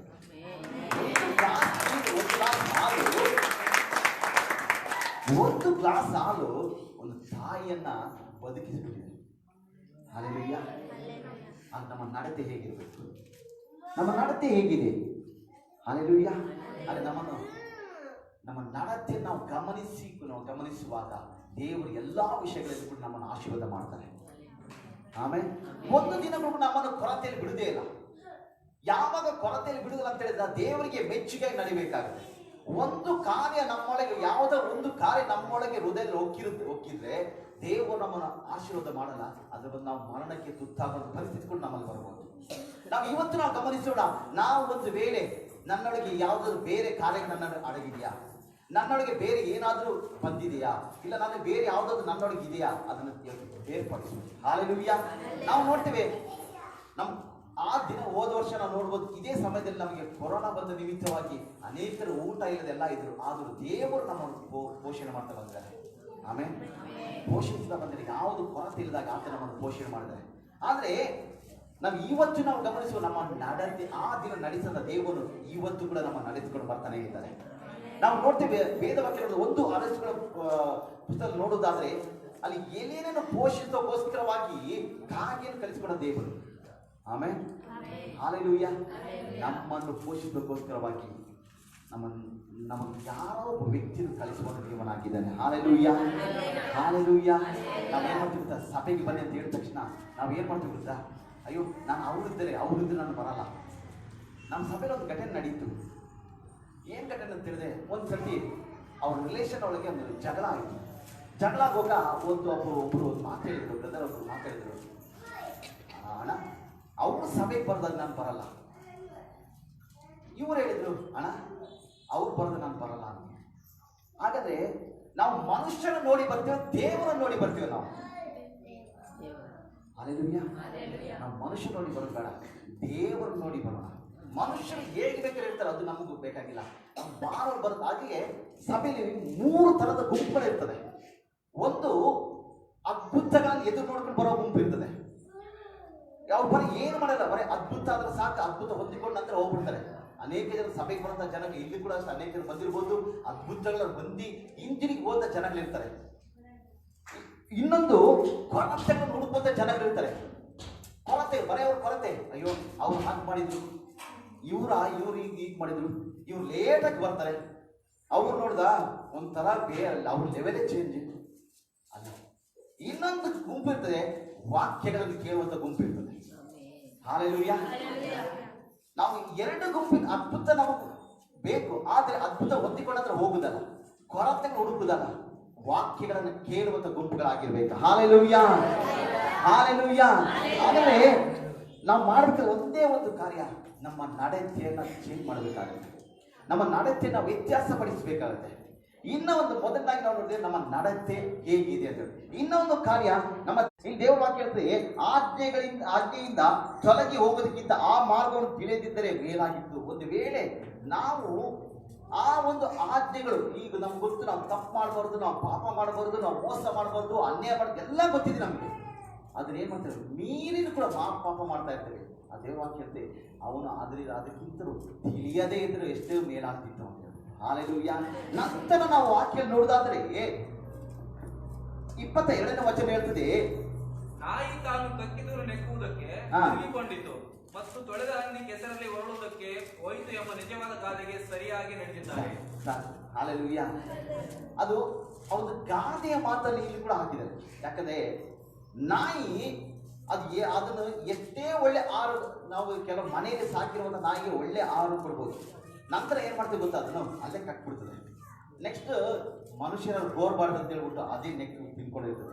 ನಮ್ಮ ಜೀವಿತ ಏನು ಗೊತ್ತಾ, ನಾವು ಹಳೆಯ ಎಲ್ಲಾ ಕಾರ್ಯಗಳನ್ನು ಬಿಟ್ಟು ಕ್ರಿಸ್ತನ ಒಳಗಡೆ ನಾವು ಬಂದು ದೇವರೇ ಇವತ್ತಿನ ನಾನು ಪರಿಶುದ್ಧಗೊಳಿಸುವಂತ ಹೇಳ್ಬಿಟ್ಟು ನಾವು ಆ ದಿನಗಳಲ್ಲಿ ದೇವರ ಬಳಿ ಒಪ್ಪಿಕೊಡ್ತಾ ಇರ್ತೇವೆ. ಆ ದಿನಗಳಲ್ಲಿ ನಾವು ಅನೇಕ ಕಾರ್ಯಗಳ ಕುರಿತಾಗಿ ನಾವು ಹೇಳ್ತಾ ಇರ್ತೇವೆ, ದೇವರೇ ಇವತ್ತಿಂದ ನಾನು ನಿನಗೆ ಮೆಚ್ಚುಗೆಯಾಗಿಯೂ ನಿನಗೆ ಇಷ್ಟವುಳ್ಳವರಾಗಿ ನಡೆದುಕೊಳ್ತೇವೆ. ದೇವರೇ ನಾನು ಯಾವ ಅನುದಿನವೂ ದೇವರೇ ನಿನ್ನ ವಾಕ್ಯಗಳನ್ನು ಧ್ಯಾನ ಮಾಡೋರಾಗಿರ್ತೇನೆ. ದೇವರೇ ನಿನ್ನಲ್ಲಿ ಅನುದಿನವೂ ನಾವು ಪ್ರಾರ್ಥನೆ ಮಾಡೋದ ವ್ಯಕ್ತಿಗಳನ್ನ ನಮ್ಮನ್ನು ಮಾರ್ಪಡಿಸಿ ಅಂತ ಕೇಳಿ ನಾವು ಒಂದು ದಿನ ನಾವು ಏನ್ ಮಾಡ್ತೇವೆ, ದೇವರ ಬಳಿ ಒಪ್ಪಿಸಿಕೊಡ್ತೇವೆ. ಆಮೇಲೆ ನಂತರ ಏನ್ ಮಾಡ್ತೇವೆ ಗೊತ್ತಾ, ಏನೋ ಒಂದು ಸಣ್ಣ ಕಾರ್ಯ ನಿಮಿತ್ತವಾಗಿ ಪುನಃ ಹಿಂದಿನ ಕಾರ್ಯಗಳಿಗೆ ನಾವು ಹೊರಟು ಹೋಗ್ತಾ ಇರ್ತೇವೆ. ಅದಕ್ಕೆ ಒಂದು ಉದಾಹರಣೆ ಏನ್ ಕೊಟ್ಟಿದ್ರೆ ಗೊತ್ತಾ, ನಾಯಿ ತಾನು ಏನ್ ತಿಂತದೋ ನಂತರ ಕಟ್ಬಿಡ್ತೆ, ಅದು ಪುನಃ ಏನ್ ಮಾಡುತ್ತೆ, ಕಕ್ಕಿದ ನಂತರ ಅದೇ ತಿಂದ್ಬಿಡ್ತೇವೆ. ನಮ್ಮ ಆ ಸ್ವಭಾವಗಳಲ್ಲ. ನಾವು ದೇವರು ನಾವು ಒಂದು ಸಾರಿ ನಾವು ಯಾರಂತ ತಿಳಿದುಕೊಂಡ್ರೆ ನಾವು ಕೊನೆಯವರೆಗೆ ದೇವರೇ ನೀನೇ ನನಗೆ ಆಧಾರನು ಕೊನೆಯವರೆಗೆ ಅಂತ ಹೇಳ್ಬಿಟ್ಟು, ಯಾಕಂದ್ರೆ ಆತನ ಹೇಳ್ತದೆ, ಆತ ಮಾತಿದೆ, ಆತನೇ ನಮಗೆ ಆಧಾರನಾಗಿದ್ದಾರೆ ಅಂತ ಹೇಳಿ. ಹಾಲೆಲೂಯಾ. ಹಾಗಾದ್ರೆ ನಮ್ಗೆ ಯಾವುದೋ ಕೊರತೆ ಇಲ್ಲದಾಗ ನಡೆಸುವಂತ ದೇವರು ಯಾಕೆ, ಯೇಸು ಒಬ್ಬರೇ. ಆಮೇಲೆ ಆತನ ನಾವು ಬಿಟ್ರೆ ನರಕಕ್ಕೆ ಹೋಗುವಂತ ಸ್ಥಿತಿಗಳು ಬರ್ಬೋದು. ಆದ್ರೆ ದೇವರನ್ನ ಗಟ್ಟಿ ಹಿಡಿದುಕೊಂಡ್ರೆ ದೇವರು ನಮಗೆ ನಡೆಸಬೇಕಾದ ಮಾರ್ಗವನ್ನು ಆತ ನಮಗೆ ತಿಳಿಸುವ ದೇವನಾಗಿದ್ದಾನೆ. Hallelujah, hallelujah. ಯಾಕೆ ದೇವರು ನಾವು ಏನು ಮಾಡ್ತೀವಿ ಗೊತ್ತಾ? ಉಪ್ಪಿನಕಾಯಿ ತರ, ಉಪ್ಪಿನಕಾಯಿ ತಿಂದ್ರೆ ಹೊಟ್ಟೆ ತುಂಬುತ್ತಾ? ಏನ್ ತುಂಬುತ್ತೆ ಹೊಟ್ಟೆಗೆ? ಉಪ್ಪಿನಕಾಯಿ ತಿಂದ್ರೆ ಮನಸ್ಸು ತುಂಬುತ್ತೆ. ಹೊಟ್ಟೆ ತುಂಬಬೇಕಾದ್ರೆ ಒಳ್ಳೆಯ ಒಂದು ಯಾವುದಾದ್ರು ಮದುವೆ ಇಲ್ಲ ಬೇರೆ ಯಾವುದೋ ಸಮಾರಂಭಕ್ಕೆ ಊಟ ಮಾಡಿದ್ರೆ ಹೊಟ್ಟೆ ತುಂಬುತ್ತೆ, ಮನಸ್ಸು ತುಂಬಲ್ಲ. ಹಾಲೆಲೂಯ. ಹಾಗಾದ್ರೆ ನಾವು ಏನ್ ಮಾಡಬೇಕು ಗೊತ್ತಾ? ನಮ್ಮ ದೇವರು ಯಾರು ಮೊದಲು ಅರಿತುಕೊಳ್ಬೇಕು. ಆತನು ಪರಿಶುದ್ಧನಾಗಿರುವಂಥ ಪ್ರಕಾರ ನಾವು ಪರಿಶುದ್ಧರಾಗಿರ್ಬೇಕು. ಆತನು ಒಳ್ಳೆಯವರಾಗಿರೋ ಪ್ರಕಾರ ನಾವು ಒಳ್ಳೆಯವರಾಗಿರ್ಬೇಕು. ಹಾಲೆಲೂಯ. ಅದು ಎರಡನೇ ಒಂದು ಕಾರ್ಯ, ನಮ್ಮ ದೇವರು ನಾವು ಚೆನ್ನಾಗಿ ನಾವು ತಿಳಿದುಕೊಳ್ಬೇಕಾಗುತ್ತೆ. ಹಾಲೆಲೂಯ. ಇನ್ನೊಂದು ಕಾರಣ ಹೇಳಿ ನಂತರ ನಾವು ಮುಗಿಸ್ತೇನೆ. ನಾವು ಇನ್ನೊಬ್ಬರಿಗೋಸ್ಕರವಾಗಿ ಬಾಳುವವರಾಗಿರ್ಬೇಕು, ಇನ್ನೊಬ್ಬರಿಗೋಸ್ಕರವಾಗಿ ಜೀವಿಸುವವರಾಗಿರ್ಬೇಕು.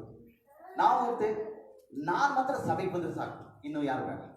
ನಾನು ಮಾತ್ರ ಚೆನ್ನಾಗಿದ್ರೆ ಸಾಕು, ಅವ್ರು ಹೆಂಗನ ಹೋಗ್ಲಿ. ಅದಲ್ಲ, ನಾವು ಚೆನ್ನಾಗಿರ್ಬೇಕು, ನನ್ನ ಅಕ್ಕಪಕ್ಕ ಚೆನ್ನಾಗಿರ್ಬೇಕು, ನಾವು ಚೆನ್ನಾಗಿರ್ಬೇಕು, ನಮ್ಮ ಪಕ್ಕದವರು ಚೆನ್ನಾಗಿರ್ಬೇಕು. ಹಾಲೆಲೂಯ. ದೇವರ ವಾಕ್ಯ ಹೇಳ್ತೆ, ನಿನ್ನಂತೆ ನಿನ್ನ ನೆರೆಯವರನ್ನು ಪ್ರೀತಿಸು. ನಾವು ಏನಂತ ಅವರು ಪ್ರೀತಿ ಮಾಡೋ ಬದಲು ದ್ವೇಷಿಸ್ತೇವೆ. ಅಯ್ಯೋ, ಅವ್ರು ಯಾವಾಗಲೂ ನಮ್ಮ ಮನೆ ಕಡೆ ನೋಡ್ತಾರೆ, ಅವ್ರು ಯಾವಾಗಲೂ ಕಿಟಕಿ ಓಪನ್ ಮಾಡ್ತಾರೆ, ಅವ್ರು ಯಾವಾಗಲೂ ಗಲಾಟೆ ಮಾಡ್ತಿರ್ತಾರೆ, ಅದ್ರ ನಿಮಿತ್ತವಾಗಿ ಜಗಳ. ನಾವು ಇನ್ನೊಬ್ಬರಿಗೋಸ್ಕರವಾಗಿ ಬಾಳುವವರಾಗಿರ್ಬೇಕಂತೆ. Hallelujah, hallelujah. ನಮಗೆ ಎಲ್ಲ ಚೆನ್ನಾಗಿ ಗೊತ್ತಿರೋದಂತೆ ಒಂದೇ ಒಂದು ಕಾರ್ಯ ಸಂಭವ. ಯೂದಾಸ್ ಬಗ್ಗೆ ನಿಮ್ಗೆ ಎಲ್ಲರೂ ಕೇಳಿ ಎಲ್ಲರೂ ಗೊತ್ತು. ಆದರೆ ಯೂದಾಸು ನಾವು ಒಂದು ಕಡೆ ನೋಡೋದಾದ್ರೆ ಆತ ಯೇಸು ಸ್ವಾಮಿ ಜೊತೆಯಲ್ಲೇ ಇದ್ದಂಥ ವ್ಯಕ್ತಿ, 3.5 ವರ್ಷ ಸೇವೆ ಮಾಡಿದಂಥ ವ್ಯಕ್ತಿ. ನಾವು 27ನೇ ಅಧ್ಯಾಯದಲ್ಲಿ ನೋಡೋದಾದ್ರೆ ಒಳ್ಳೆ ವ್ಯಕ್ತಿ. ಆದರೆ ಒಂದೇ ಒಂದು ಕಾರ್ಯದ ನಿಮಿತ್ತವಾಗಿ ಆತ ಏನು ಮಾಡಿದ ಗೊತ್ತಾ? ಯೇಸುವಿನ 30 ರೂಪಾಯಿಗೋಸ್ಕರವಾಗಿ ಅದನ್ನು ಆತನನ್ನ ಏನು ಮಾಡಿದ? ಹಿಡಿದುಕೊಳ್ಳಲ್ಪಟ್ಟ. ಹಾಲೆಲೂಯ. ಯಾಕೆ ಅಂತ ಹೇಳಿದ್ರೆ ಆತ ಒಳ್ಳೆ ವ್ಯಕ್ತಿ, ಸೇವೆ. ಆತ ಯೂದಾಸ್ ಪ್ರೀತಾಗಿ ನಾವು ನೋಡೋದಾದ್ರೆ ಇನ್ನೊಬ್ಬರಿಗೋಸ್ಕರವಾಗಿ ಆತನ ಏನ್ ಮಾಡಲಿಕ್ಕೆ ಸಿದ್ಧ ಇರ್ತಾರೆ. ಅನೇಕ ಜನರ ಕೆಲವು ಅದು 100 ಜನರಿಂದ 2 ಕುರಿತು ನಾವು ಹೇಳ್ಬೋದು, ಅವರು ಇನ್ನೊಬ್ಬರಿಗೋಸ್ಕರ ಮಾಡ್ತಾರೆ. ಆದರೆ ಯೂದಾಸ್ ಕೂಡ ನಾವು ನೋಡೋದಾದ್ರೆ ಆತ ಒಂದೇ ಒಂದು ನಿಮಿಷ. ಯಾಕಂತ ಹೇಳಿದ್ರೆ ನಾವು ಮತ್ತೆ ಸುವಾರ್ತೆ 27ನೇ ಅಧ್ಯಾಯಕ್ಕೆ ಬನ್ನಿ.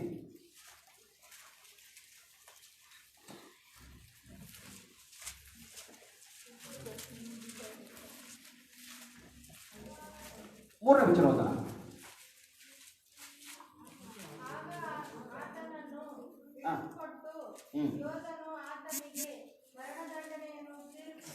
ಮರಣದಂಡನೆ ತೀರ್ಪಾಯಿತೆಂದು ನೋಡಿ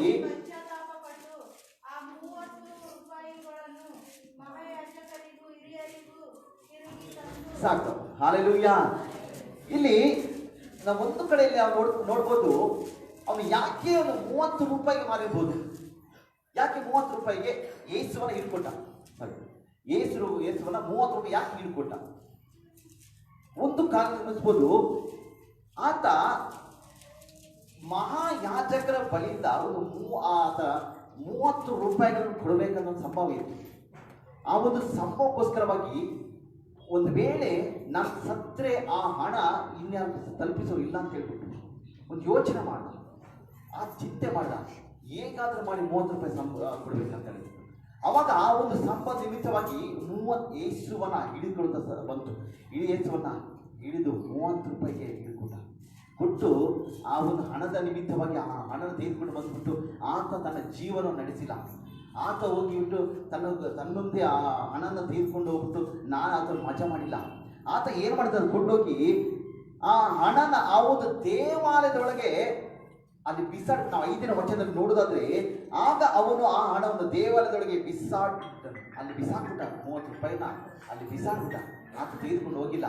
ಅದು ಆಮೇಲೆ ಗೊತ್ತಾಯ್ತು ಆತನಿಗೆ, ಇದು ಪಾಪದ ಹಣ, ಇದನ್ನ ನಾನು ತೆಗೆದುಕೊಂಡು ಬೇಡ ಅಂತ ಹೇಳ್ಬಿಟ್ಟು ಅಲ್ಲೇ ಬಿಸಾಕ್ಬಿಟ್ಟು ಆತ ಏನು ಮಾಡಿದ ಗೊತ್ತಾ? ನಂತರ ನಾವು ವಾಕ್ಯ ನೋಡೋದಾದ್ರೆ ಆತನು ಹೊರಟು ಹೋಗಿ ಒಳ್ಳು ಹಾಕೊಂಡು ಸತ್ತೋಗ್ಬಿಟ್ಟ. ಹಾಲೆಲೂಯ. ಹಾಗಾದರೆ ನಮ್ಮ ಕಾರ್ಯಗಳನ್ನು ಚೆನ್ನಾಗಿ ಗಮನಿಸಿ ನಾವು ಇನ್ನೊಬ್ಬರಿಗೋಸ್ಕರ ಬಾಳ್ಬೇಕಾದ್ರೆ ನಾವೇನು ಮಾಡ್ತೀವಿ ಗೊತ್ತಾ? ಸ್ವಲ್ಪ ದಿನಗಳ ಕಾಲ ಮಾತ್ರ ಆ ಇನ್ನೊಬ್ಬರು ಬಾಳಿ ನಂತರ ಏನು ಮಾಡ್ತಾರೆ ಗೊತ್ತಾ, ನಮ್ಮ ಎಲ್ಲ ಕಾರ್ಯಗಳು ಸಾಯುವಂಥ ಸ್ಥಿತಿ ಬರುತ್ತೆ. ಹಾಲೆಲೂಯಾ. ಯಾಕಂದರೆ ಜೂದಸ್ ಮಾಡಿದ ಒಂದೇ ಒಂದು ಕಾರ್ಯ, 30 ರೂಪಾಯಿ ಹಿಡಿದುಕೊಟ್ಟ ನಂತರ ಆತನು ಉರುಳಾಕೊಂಡು ತಾನೇ ಸತ್ತೋದ. ಇನ್ಯಾರು ಹೊಡಿದ್ ಬೇಡ, ನನ್ನ ಪಾಪಕ್ಕೆ ಪಶ್ಚಾತ್ತಾಪ ಇಲ್ಲ, ನಾನು ಮರಣ ಹೊಂದಿದ್ರೆ ನನಗೆ ಖಂಡಿತವಾಗ್ಲೂ ದೇವರು ಕ್ಷಮಿಸಲ್ಲ. ಒಳ್ಳೆಯ ವ್ಯಕ್ತಿಯ ನಾನು ಹಿಡಿದುಕೊಟ್ಟೆ, ಇವನ ತಪ್ಪು ಮಾಡಿಕೊಂಡೆ ಅಂತ ಆತನ ಪಶ್ಚಾತ್ತಾಪ ಪಟ್ಟ ನಂತರ ಆತನಿಗೆ ಗೊತ್ತಾಯ್ತು ಆಗಲ್ಲ ಅಂತ ಹೇಳ್ಬಿಟ್ಟು ಆತ ಏನು ಮಾಡ್ದ, ಉರುಳು ಹಾಕೊಂಡು ತಾನೇ ಸತ್ತೋದ. ಹಾಲೆಲೂಯಾ. ಆ ಒಂದು ಹಣದ ಆ ಒಂದು ಹಣವನ್ನು ಏನು ಮಾಡಿದ್ರು, ಕೊಟ್ಟಕ್ಕೆ ಒಂದು ಹೊಲವನ್ನು ತೆಗೆದುಕೊಟ್ಟು ಆ ಹೊಲಕ್ಕೆ ಜೀವ ಹತ್ತಿರೋ ಹೊಲ ಅಂತ ಹೇಳ್ಬಿಟ್ಟು ಆತ ಅದಕ್ಕೆ ಹೆಸರಿಟ್ಟು. ಯಾಕಂದರೆ ಆತನ ಹೆಸರಿನ ಮೂಲಕವಾಗಿ ತೆಗೆದುಕೊಂಡ. ಹಾಲೆಲೂಯಾ. ಹಾಗಾದರೆ ನಮ್ಮನ್ನು ನಾವು ಗಮನಿಸಬೇಕಾದಾಗಿಂತ ನಮ್ಮ ಕುರಿತ ನಾವು ನೋಡಬೇಕಾದ್ರೆ ಒಂದೇ 3 ಕಾರ್ಯಗಳು ನಮ್ಮ ನಡತೆ ಹೇಗಿದೆ. ನಮ್ಮ ದೇವರನ್ನು ನಾವು ಚೆನ್ನಾಗಿ ಅರಿತುಕೊಳ್ಬೇಕು. ನಾವು ಮೂರನೇ ನೋಡ್ತೇವೆ, ನಾವು ಇನ್ನೊಬ್ಬರಿಗೋಸ್ಕರ ಬಾಳುವವರಾಗಿರಬೇಕು. ಹಾಲೆಲೂಯಾ. ನಮ್ಮ ಕುಟುಂಬವನ್ನು, ನಮ್ಮ ಎಲ್ಲ ಕಾರ್ಯಗಳನ್ನು ಆತನು ಸಾಗಿಸಿದಂಥ ದೇವನು, ನಮ್ಗೆ ಯಾವುದಕ್ಕೂ ಕೊರತೆ ಇಲ್ಲದಾಗಿ ಆತನು ತಾನು ನಮ್ಮನ್ನು ನಡೆಸಿದಂಥ ದೇವನಾಗಿದ್ದಾನೆ. ಹಾಲೆಲೂಯಾ. ಒಂದೇ ಒಂದು ಉದಾಹರಣೆ ಹೇಳ್ತೀನಿ. ಜಾನ್ ಬೆನ್ಕುಕ್ ಅಂತೇಳಿ ಒಬ್ಬ ವಿಜ್ಞಾನಿ, ಒಬ್ಬ ವ್ಯಕ್ತಿಯನ್ನು ಕುರಿತು ನೋಡ್ಬೋದು. ಆತ ಇಂಗ್ಲೆಂಡಲ್ಲಿರುವಂಥ ಒಬ್ಬ ವ್ಯಕ್ತಿ. ಇಂಗ್ಲೆಂಡ್ನಿಂದ ತಮಿಳ್ನಾಡಿಗೆ ಬರ್ತಾರೆ. ತಮಿಳ್ನಾಡಿಗೆ ಬಂದು ಜನಗಳೆಲ್ಲ ಕಷ್ಟ ಬೀಳೋದು ನೋಡ್ತಾರೆ. ನೀರಿಗೋಸ್ಕರವಾಗಿ ಆ ದಿನಗಳಲ್ಲಿ ಕಷ್ಟ ಬೀಳೋದು ನೋಡ್ತಾರೆ. ಆ ದಿನಗಳಲ್ಲಿ ಕಷ್ಟ ಬೀಳುವಾಗ ಈತನಿಗೆ ಒಂದೇ ಆಶ್ಚರ್ಯ ಆಯಿತು, ನಾನು ಬೇರೆಯವ್ರಿಗೋಸ್ಕರವಾಗಿ ಇನ್ನೊಬ್ಬರಿಗೋಸ್ಕರ ಏನಾದರೂ ಒಂದು ಮಾಡಬೇಕಂತ ಒಂದು ಆಸೆ ಆತನ ಬಳಿ ಹುಟ್ಟಿತು. ಆತನ ಬಳಿ ಹುಟ್ಟಿದ ಮೇಲೆ ಆತ ಏನು ಮಾಡಿದ, ಒಂದು ದೊಡ್ಡ ಒಂದು ಡ್ಯಾಮ್ ಕಟ್ಟಬೇಕಾದ್ರೆ ಬಹಳ ಹಣಗಳು ಬೇಕಾಗಿತ್ತು. ಆದರೆ ತನ್ನಲ್ಲಿರುವಂಥ ಎಲ್ಲವನ್ನ ಮಾರಿ ಆತ ಡ್ಯಾಮ್ ಕಟ್ಟಿ ಅಲ್ಲಿ ಸ್ವಲ್ಪ ಜನಗಳು ಹೇಳಿದ್ರು, ಪಾಪ ಒಳ್ಳೆಯ ವ್ಯಕ್ತಿ, ಎಲ್ಲವೂ ನಮಗೋಸ್ಕರ ಕಟ್ಬಿಟ್ರು, ಒಳ್ಳೆಯ ವ್ಯಕ್ತಿ ಆಗಿದ್ದ ಅಂತ ಹೇಳ್ಬಿಟ್ಟು ಎಲ್ಲರೂ ಆತನ ಹೊಗಳಿಕೆ ಪ್ರಾರಂಭ ಮಾಡಿದ್ರು. ಡ್ಯಾಮ್ ಕಟ್ಟಿ ಸ್ವಲ್ಪ ದಿನಗಳ ನಂತರ ಆತ ಸತ್ತೋದಾಗ ಅವಾಗ ಎಲ್ಲರೂ ಹೇಳ್ತಾರೆ, ಅಯ್ಯೋ ಒಳ್ಳೆಯ ವ್ಯಕ್ತಿ ಸತ್ತೋದಪ್ಪ, ಒಳ್ಳೆಯ ವ್ಯಕ್ತಿ ಸತ್ತೋದ. ಆತನ ಅಂತ ಅವರಿಗೋಸ್ಕರ ಬಾಳಲಿಲ್ಲ, ಇನ್ನೊಬ್ಬರಿಗೋಸ್ಕರವಾಗಿ ಆತ ಬಾಳಿದ ಅಂತ ಹೇಳ್ಬಿಟ್ಟು. ಹಾಲೆಲೂಯಾ. ನಾವು ನಮಗೋಸ್ಕರ ಅಲ್ಲ, ಇನ್ನೊಬ್ಬರಿಗೋಸ್ಕರ ಜೀವಿಸುವವರಾಗಿರಬೇಕು. ಹಾಲೆಲೂಯಾ. ಸತ್ತ ಮೇಲೆ ಆತನ ನೆನಪು ಇವತ್ತಿಗೊಂದು ನೆನಪಿದ್ದೇ ಇರ್ತದೆ. ಹಾಲೆಲೂಯಾ. ಹಾಲೆಲೂಯಾ. ಅದೇ ನಾವು ಒಂದೇ ಒಂದು ಕಾರ್ಯ ದೇವರು ನಮಗೆ ಹೇಳಿದ ಒಂದು ಕಾರ್ಯ ಏನು ಗೊತ್ತಾ, ನೀವು ಎಲ್ಲ ಹಳ್ಳಿಗಳಿಗೆ ಹೋಗಿ ಎಲ್ಲ ಜನರನ್ನು ಏನು ಮಾಡಬೇಕು, ನನ್ನ ಶಿಷ್ಯರನ್ನಾಗಿ ಮಾಡಿ ಅಂತ ಹೇಳಿ. ನಾವಾಗಲೇ ನಮಗಾಗಿ ಆದರೆ ಇನ್ನೊಬ್ಬರಿಗೋಸ್ಕರವಾಗಿ ಮಾಡುವಂಥ ಕಾರ್ಯಗಳನ್ನ ಮಾಡಬೇಕಾದ ಕಾರ್ಯ. ಹಾಲೆಲೂಯಾ. ನಾವು ನಮಗೋಸ್ಕರ ಇನ್ನೊಬ್ಬರಿಗೋಸ್ಕರ ಮಾಡಬೇಕು. ಇನ್ನೊಬ್ಬರ ಪಾಪದ ನಡೀತಿದ್ದಾರ, ಇನ್ನೊಬ್ಬರು ಬೇರೆ ದಾರಿ ನಡೀತಿದ್ದಾರ, ಇನ್ನೊಬ್ಬರು ಒಂದು ವೇಳೆ ಮೋಸದ ದಾರಿ ನಡೀತಿದ್ದಾರ, ಅವನನ್ನು ತಿದ್ದುದೇ ನಮ್ಮ ಕೆಲಸ. ಅವನನ್ನು ಅವ್ರು ಕೊಂಡು ಬಂದು ಸಭೆಗಳಲ್ಲಿ ಇಡುವುದೇ ನಮ್ಮ ಕೆಲಸ. ನಾವು ನಮಗೋಸ್ಕರ ಇಲ್ಲದೆ, ನಮ್ಮ ಕುಟುಂಬಕ್ಕೋಸ್ಕರ ಇಲ್ಲದಿದ್ದರೂ ಕೂಡ ಇನ್ನೊಬ್ಬರಿಗೆ ಜೀವಿಸುವಾಗ ನಮ್ಮನ್ನು ಆತ ನಡೆಸುವ ದೇವನಾಗಿದ್ದಾನೆ. ಹಾಲೆಲೂಯಾ. ಹಾಲೆಲೂಯಾ.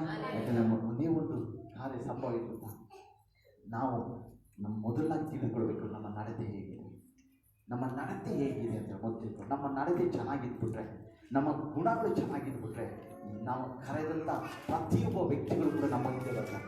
ಒಂದು ವೇಳೆ ನಮ್ಮ ನಡತೆನೇ ಸರಿ ಇಲ್ಲ, ನನ್ನ ಗುಣನೇ ಸರಿ ಇಲ್ಲ ಅಂತ ಹೇಳಿದ್ರೆ ನಾವು ಕರೆದಂಥವ್ರು ಯಾರು ಬರೋದಿಲ್ಲ ಅಂತ ಬರೋದು. ನಾವು ಒಳ್ಳೆಯರಾಗಿದ್ದರೆ ಇನ್ನೊಬ್ರು ಬರ್ತಾರೆ. ನಾವು ಈ ದಿನ ನೋಡ್ಬೋದು, ಅನೇಕ ಕಾರ್ಯಗಳು TV ಮೂಲಕವಾಗಿ ಬರ್ತದೆ, ಯೂಟ್ಯೂಬ್ ಮೂಲಕ ಬರ್ತದೆ. ಯಾಕಂದರೆ ಕ್ರೈಸ್ತರ ಮೂಲಕ ಅನೇಕ ಕಾರ್ಯಗಳು ಬರ್ತಾ ಇದೆ. ಆದರೆ ಎಲ್ಲ ಕಾರ್ಯಗಳು ಯೇಸುವಿನ ಹೆಸರನ್ನು ಕೀಳಿಸೋಕೆ ಬರ್ತದೆ, ಸಭೆಗಳನ್ನು ಕೀಳಿಸೋಕೆ ಬರ್ತಾ ಇದೆ. ಆದರೆ ದೇವರು ನಮ್ಮ ಜೊತೆ ಇರುವಾಗ ನಮ್ಗೆ ಯಾವ ಕೇಡುಗಳು ಆಗಲ್ಲ, ಯಾವ ಗಂಡಗಳು ಆಗಲ್ಲ. ಯಾರು ಏನು ಪ್ಲ್ಯಾನ್ ಮಾಡಿದ್ರು ಕೂಡ, ಶತ್ರು ಏನು ಬೇಕಾದ್ರೂ ಪ್ಲ್ಯಾನ್ ಮಾಡ್ಬೋದು. ಆದರೆ ಶತ್ರುವನ್ನ ತಲೆ ಕೆಳಗೆ ಕಾಲ ಮೇಲೆ ಮಾಡುವಂಥ ಅಧಿಕಾರ ನಮ್ಮ ದೇವರಿಗಿದೆ. ಹಾಲೆಲೂಯಾ. ಯೇಸುವಿಗೆ ಆದ ಅಧಿಕಾರ ನಮಗಿದೆ. ಅದರಿಂದ ನಮ್ಮ ನಡತೆಯನ್ನು ಚೆನ್ನಾಗಿ ನಾವು ಗಮನಿಸುವಾಗ, ನಮ್ಮ ದೇವರು ಯಾರು ಚೆನ್ನಾಗಿ ನಾವು ಅರಿತುಕೊಳ್ಳುವಾಗ, ನಾವು ಇನ್ನೊಬ್ಬರಿಗೆ ಬಾಳುವಾಗ ಕರ್ತನು ನಮ್ಮನ್ನು ಆಶೀರ್ವದಿಸಿದ ದೇವನಾಗಿದ್ದಾನೆ. ಹಾಲೆಲೂಯಾ. ಹಾಲೆಲೂಯಾ. ಒಂದು ನಿಮಿಷ ಕಡೆಗಳ ಮುಂಚಿನವಾಗಿ ನಾವು ಪ್ರಾರ್ಥನೆ ಮಾಡಿಕೊಳ್ಳಿಕ್ಕೂ ಕೂಡ, ಕರ್ತನೆ ನಮ್ಮ ಕಾರ್ಯಗಳು ದೇವರೇ ಅಪ್ಪ, ನಮ್ಮ ಎಲ್ಲ ಕಾರ್ಯಗಳನ್ನು ಕರ್ತನೆ ನೀನು ಬದಲಾವಣೆ ಮಾಡಿದೇವ್ರೆ. ನಮ್ಮ ನಡತೆ ದೇವರೇ ನಿನಗೆ ಇಷ್ಟವುಳ್ಳವರಾಗಿ ಇರಬೇಕು ದೇವರೇ. ಅಪ್ಪ, ನಮ್ಮ ಮೊದಲಿದ್ದಂಥ ನಾವು ವೇದ ವಾಕ್ಯ ನೋಡ್ತೀವಿ, ಮೊದಲಿದ್ದಂಥ ಪ್ರೀತಿ ದೇವರೇ ಈಗ ನಾವು ಆತನ ಬಳಿಯನ್ನು ತೋರಿಸಿಕೊಳ್ತಾ ಇಲ್ಲ. ಮೊದಲು ಇದ್ದಂಥ ಒಂದು ಯೇಸುವಿನಲ್ಲಿ ಎಲ್ಲ ಕಾರ್ಯಗಳು ನಾವು ಈಗ ತೋರಿಸಿಕೊಳ್ತಾ ಇಲ್ಲ. ಮೊದಲು ನಾವು ಆತನಿಗೆ ಇಷ್ಟವುಳ್ಳರಾಗಿದ್ದೇವೆ, ಆದರೆ ಈ ದಿನಗಳಲ್ಲಿ ಆತನಿಗೆ ಇಷ್ಟ ಇಲ್ಲದ ರೀತಿಯಲ್ಲಿ ಇರ್ತಾ ಇದ್ದೇವೆ. ಆದರೆ ಕರ್ತನೆ, ಇವತ್ತಿನ ಕತ್ತೆ ನಮ್ಮ ಅಪ್ಪ ಎಲ್ಲರನ್ನು ಅಪ್ಪ ನೀನು ವ್ಯತ್ಯಾಸಪಡಿಸಿದ್ದೇವೆ ಅಪ್ಪ. ನಮ್ಮ ತನ್ನ ನಡತೆಯನ್ನು ಗಮನಿಸಿ ನಡೆಯುವ ಹಾಗೆ ದೇವರಿಗೆ ಮಾರ್ಪಡಿಸಿದ್ದೇವೆ ಕರ್ತನೆ. ನೀವು ಅಮ್ಮ ಯಾರೆಂದು ಚೆನ್ನಾಗಿ ಅವರು ಅರಿತುಕೊಳ್ಳಬೇಕಂತದೆ. ನೀನು ಆ ರೀತಿ ಮಾಡಬೇಕಾಗಿ ನಾವು ಪ್ರಾರ್ಥನೆ ಮಾಡಿಕೊಳ್ತಾ ಇದ್ದೇವೆ ಅಪ್ಪ. ಈ ಒಂದು ವಾಕ್ಯದ ಮೂಲಕವಾಗಿ ಕರ್ತನೆ ಅಪ್ಪ, ನೀನು ಎಲ್ಲರಿಗೂ ಆಶೀರ್ವಾದ ಮಾಡಬೇಕಾಗಿ ನಾವು ಪ್ರಾರ್ಥಿಸ್ತೇನೆ ಕರ್ತನೆ. ಈ ಸಮಯ ಕರ್ತನೆ ಅಪ್ಪ, ನೀನು ಕೊಟ್ಟಿದ್ದಕ್ಕೋಸ್ಕರ ಸ್ತೋತ್ರ ದೇವರೇ. ಎಲ್ಲರೂ ನೀನು ಆಸ್ತನೆ ಕೊಟ್ಟ ಯೇಸು ಕ್ರಿಸ್ತನ ನಾಮದಲ್ಲಿ ಪ್ರಾರ್ಥನೆ ಮಾಡಿಕೊಳ್ತಾನೆ, ಜೀವವುಳ್ಳ ತಂದೆ. Hallelujah, hallelujah. ಸೊ ದೇವವಾಕ್ಯನ ಕೊಟ್ಟಂತ ಸೇವಕರಿಗೆ ನಾನು ವಂದನೆ ಸಲ್ಲಿಸ್ತೇನೆ. ಆಮೇನ್. ವಾಕ್ಯ ಅರ್ಥ ಆಯ್ತಾ? ಅರ್ಥ ಆಗಿ ಹೋಯ್ತಾ ಇಲ್ವಾ? ಏನ್ ಅರ್ಥ ಆಯ್ತು? ಎಲ್ಲ ಅರ್ಥ ಆಯ್ತು ಬ್ರದರ್, ಆದ್ರೆ ಏನಂತ ಕೇಳಕ್ ಹೋಗ್ಬೇಡಿ. ಹೌದಾ ಇಲ್ವಾ? ಎಲ್ಲ ಅರ್ಥ ಆಯ್ತು, ಏ ಇಂದ ಇಟ್ಟು ಸೆಡ್ವರ್ಗೂ ಅರ್ಥ ಆಯ್ತು, ಆದ್ರೆ ಏನು ಕೇಳಕ್ ಹೋಗ್ಬೇಡಿ. ಅರ್ಥ ಆಗಿದೆ ನಮ್ಗೆ. ಆಮೇಲೆ ನೀವು ಹೇಳಿದೆಲ್ಲ ಅರ್ಥ ಆಗಿದೆ, ನಾವು ಮಾಡೋದೆಲ್ಲ ಮಾಡೇ ಮಾಡ್ತೀವಿ. ಆಮೇಲೆ ಹೌದು ಗೊತ್ತು. ಅಲ್ಲೆಲ್ವಯ್ಯ, ಏನ್ ಹೇಳಿದಾರೆ ಅವರು? ಏನ ಬಿಡಬೇಕು, ಏನ ಬಿಡಬಾರ್ದು. ಆಮೇಲೆ ಕೆಲವೊಂದು ಬಿಟ್ಟಾಗಲೇ ಕೆಲವೊಂದು ನಮ್ಮ ಹತ್ರ ಬರಕ್ ಸಾಧ್ಯ. ಆಮೇಲೆ ಆಶೀರ್ವಾದಕ್ಕೆ ತಡೆ ಇರೋದನ್ನ ನಾವು ಬಿಟ್ರೆ ಆಶೀರ್ವಾದ ಬರುತ್ತೆ. ಆಮೇಲೆ ಆಶೀರ್ವಾದಕ್ಕೆ ತಡೆ ಆಗಿರೋ ಗುಣಗಳು ನಮ್ಮಲ್ಲಿ ಇಟ್ಕೊಂಡ್ರೆ ಆಶೀರ್ವಾದ ದೂರ ಹೋಗುತ್ತೆ. ಆಶೀರ್ವಾದ ಬೇಕಾ, ತಡೆ ಬೇಕಾ? ಆಶೀರ್ವಾದ ಬೇಕಾ? ಆಮೇಲೆ ಸೊ ನಮ್ಮ ಕೆಲವೊಂದು ಗುಣಗಳು ಏನ್ ಮಾಡ್ತೀವಿ ಗೊತ್ತಾ? ನಮ್ಮನ್ನ ನಮ್ಮ ಆಶೀರ್ವಾದದಿಂದ ದೂರ ಮಾಡ್ತದೆ. ಹಾಲೆಲೂಯಾ. ಆದ್ರಿಂದ ಕರ್ತನು ಹೇಳಿದ ವಾಕ್ಯದ ಪ್ರಕಾರವಾಗಿ ನಾವು ಅಪೊಸ್ತಲರ ಕೂತಿರೋ ಬ್ರದರ್ ಹೇಳಿದಾಗೆ ಅಲ್ಲಿ ಅನನೀಯ ಸಫಲ ಬಿಡ್ತಾರಲ್ವಾ, ಅವ್ರ ಆಸ್ತಿನ ಮಾರ್ಬಿಡ್ತಾರೆ, ಮಾರಿ ಶಿಷ್ಯ ತಂದು ಕೊಡ್ತಾರೆ. ಅವಾಗ ಪೇತ್ರ ಕೇಳ್ತಾನೆ, ನಿನ್ನ ಹೊಲವನ್ನು ನೀನು ಇಷ್ಟಕ್ಕೆ ಮಾರಿದೋ ಎಂಬುದಾಗಿ. ಅದಕ್ಕೆ ಅನನೀಯ ಹೇಳ್ತಾನೆ, ಹೌದು ಎಂಬುದಾಗಿ. ಅದಕ್ಕೆ ಪೇತ್ರ ಹೇಳ್ತಾನೆ, ಅನನೀಯನೇ, ನೀನು ವಂಚಿಸಿದ್ದು ಯಾರಿಗೆ? ನನಗಲ್ಲ, ದೇವರಿಗೆ. ಹಾಲೆಲೂಯಾ. ದೇವರಿಗೆ ಕೊಡಬೇಕಾದಲ್ಲಿ ನಾವು ಕೊಡದೆ ವಂಚಿಸಿದ್ರೆ ಅಲ್ಲಿ ಅನನೀಯ ಪ್ರಾಣ ಹೋದಾಗೆ ಇಲ್ಲಿ ನಿಮಗೆ ಪ್ರಾಣ ಹೋಗೋದಿಲ್ಲ. ಯೋಚನೆ ಮಾಡಬೇಡಿ. ಹಾಲೆಲೂಯಾ. ಆಮೇಲೆ ಆಶೀರ್ವಾದ ತಪ್ಪಲ್ಪಡುತ್ತದೆ.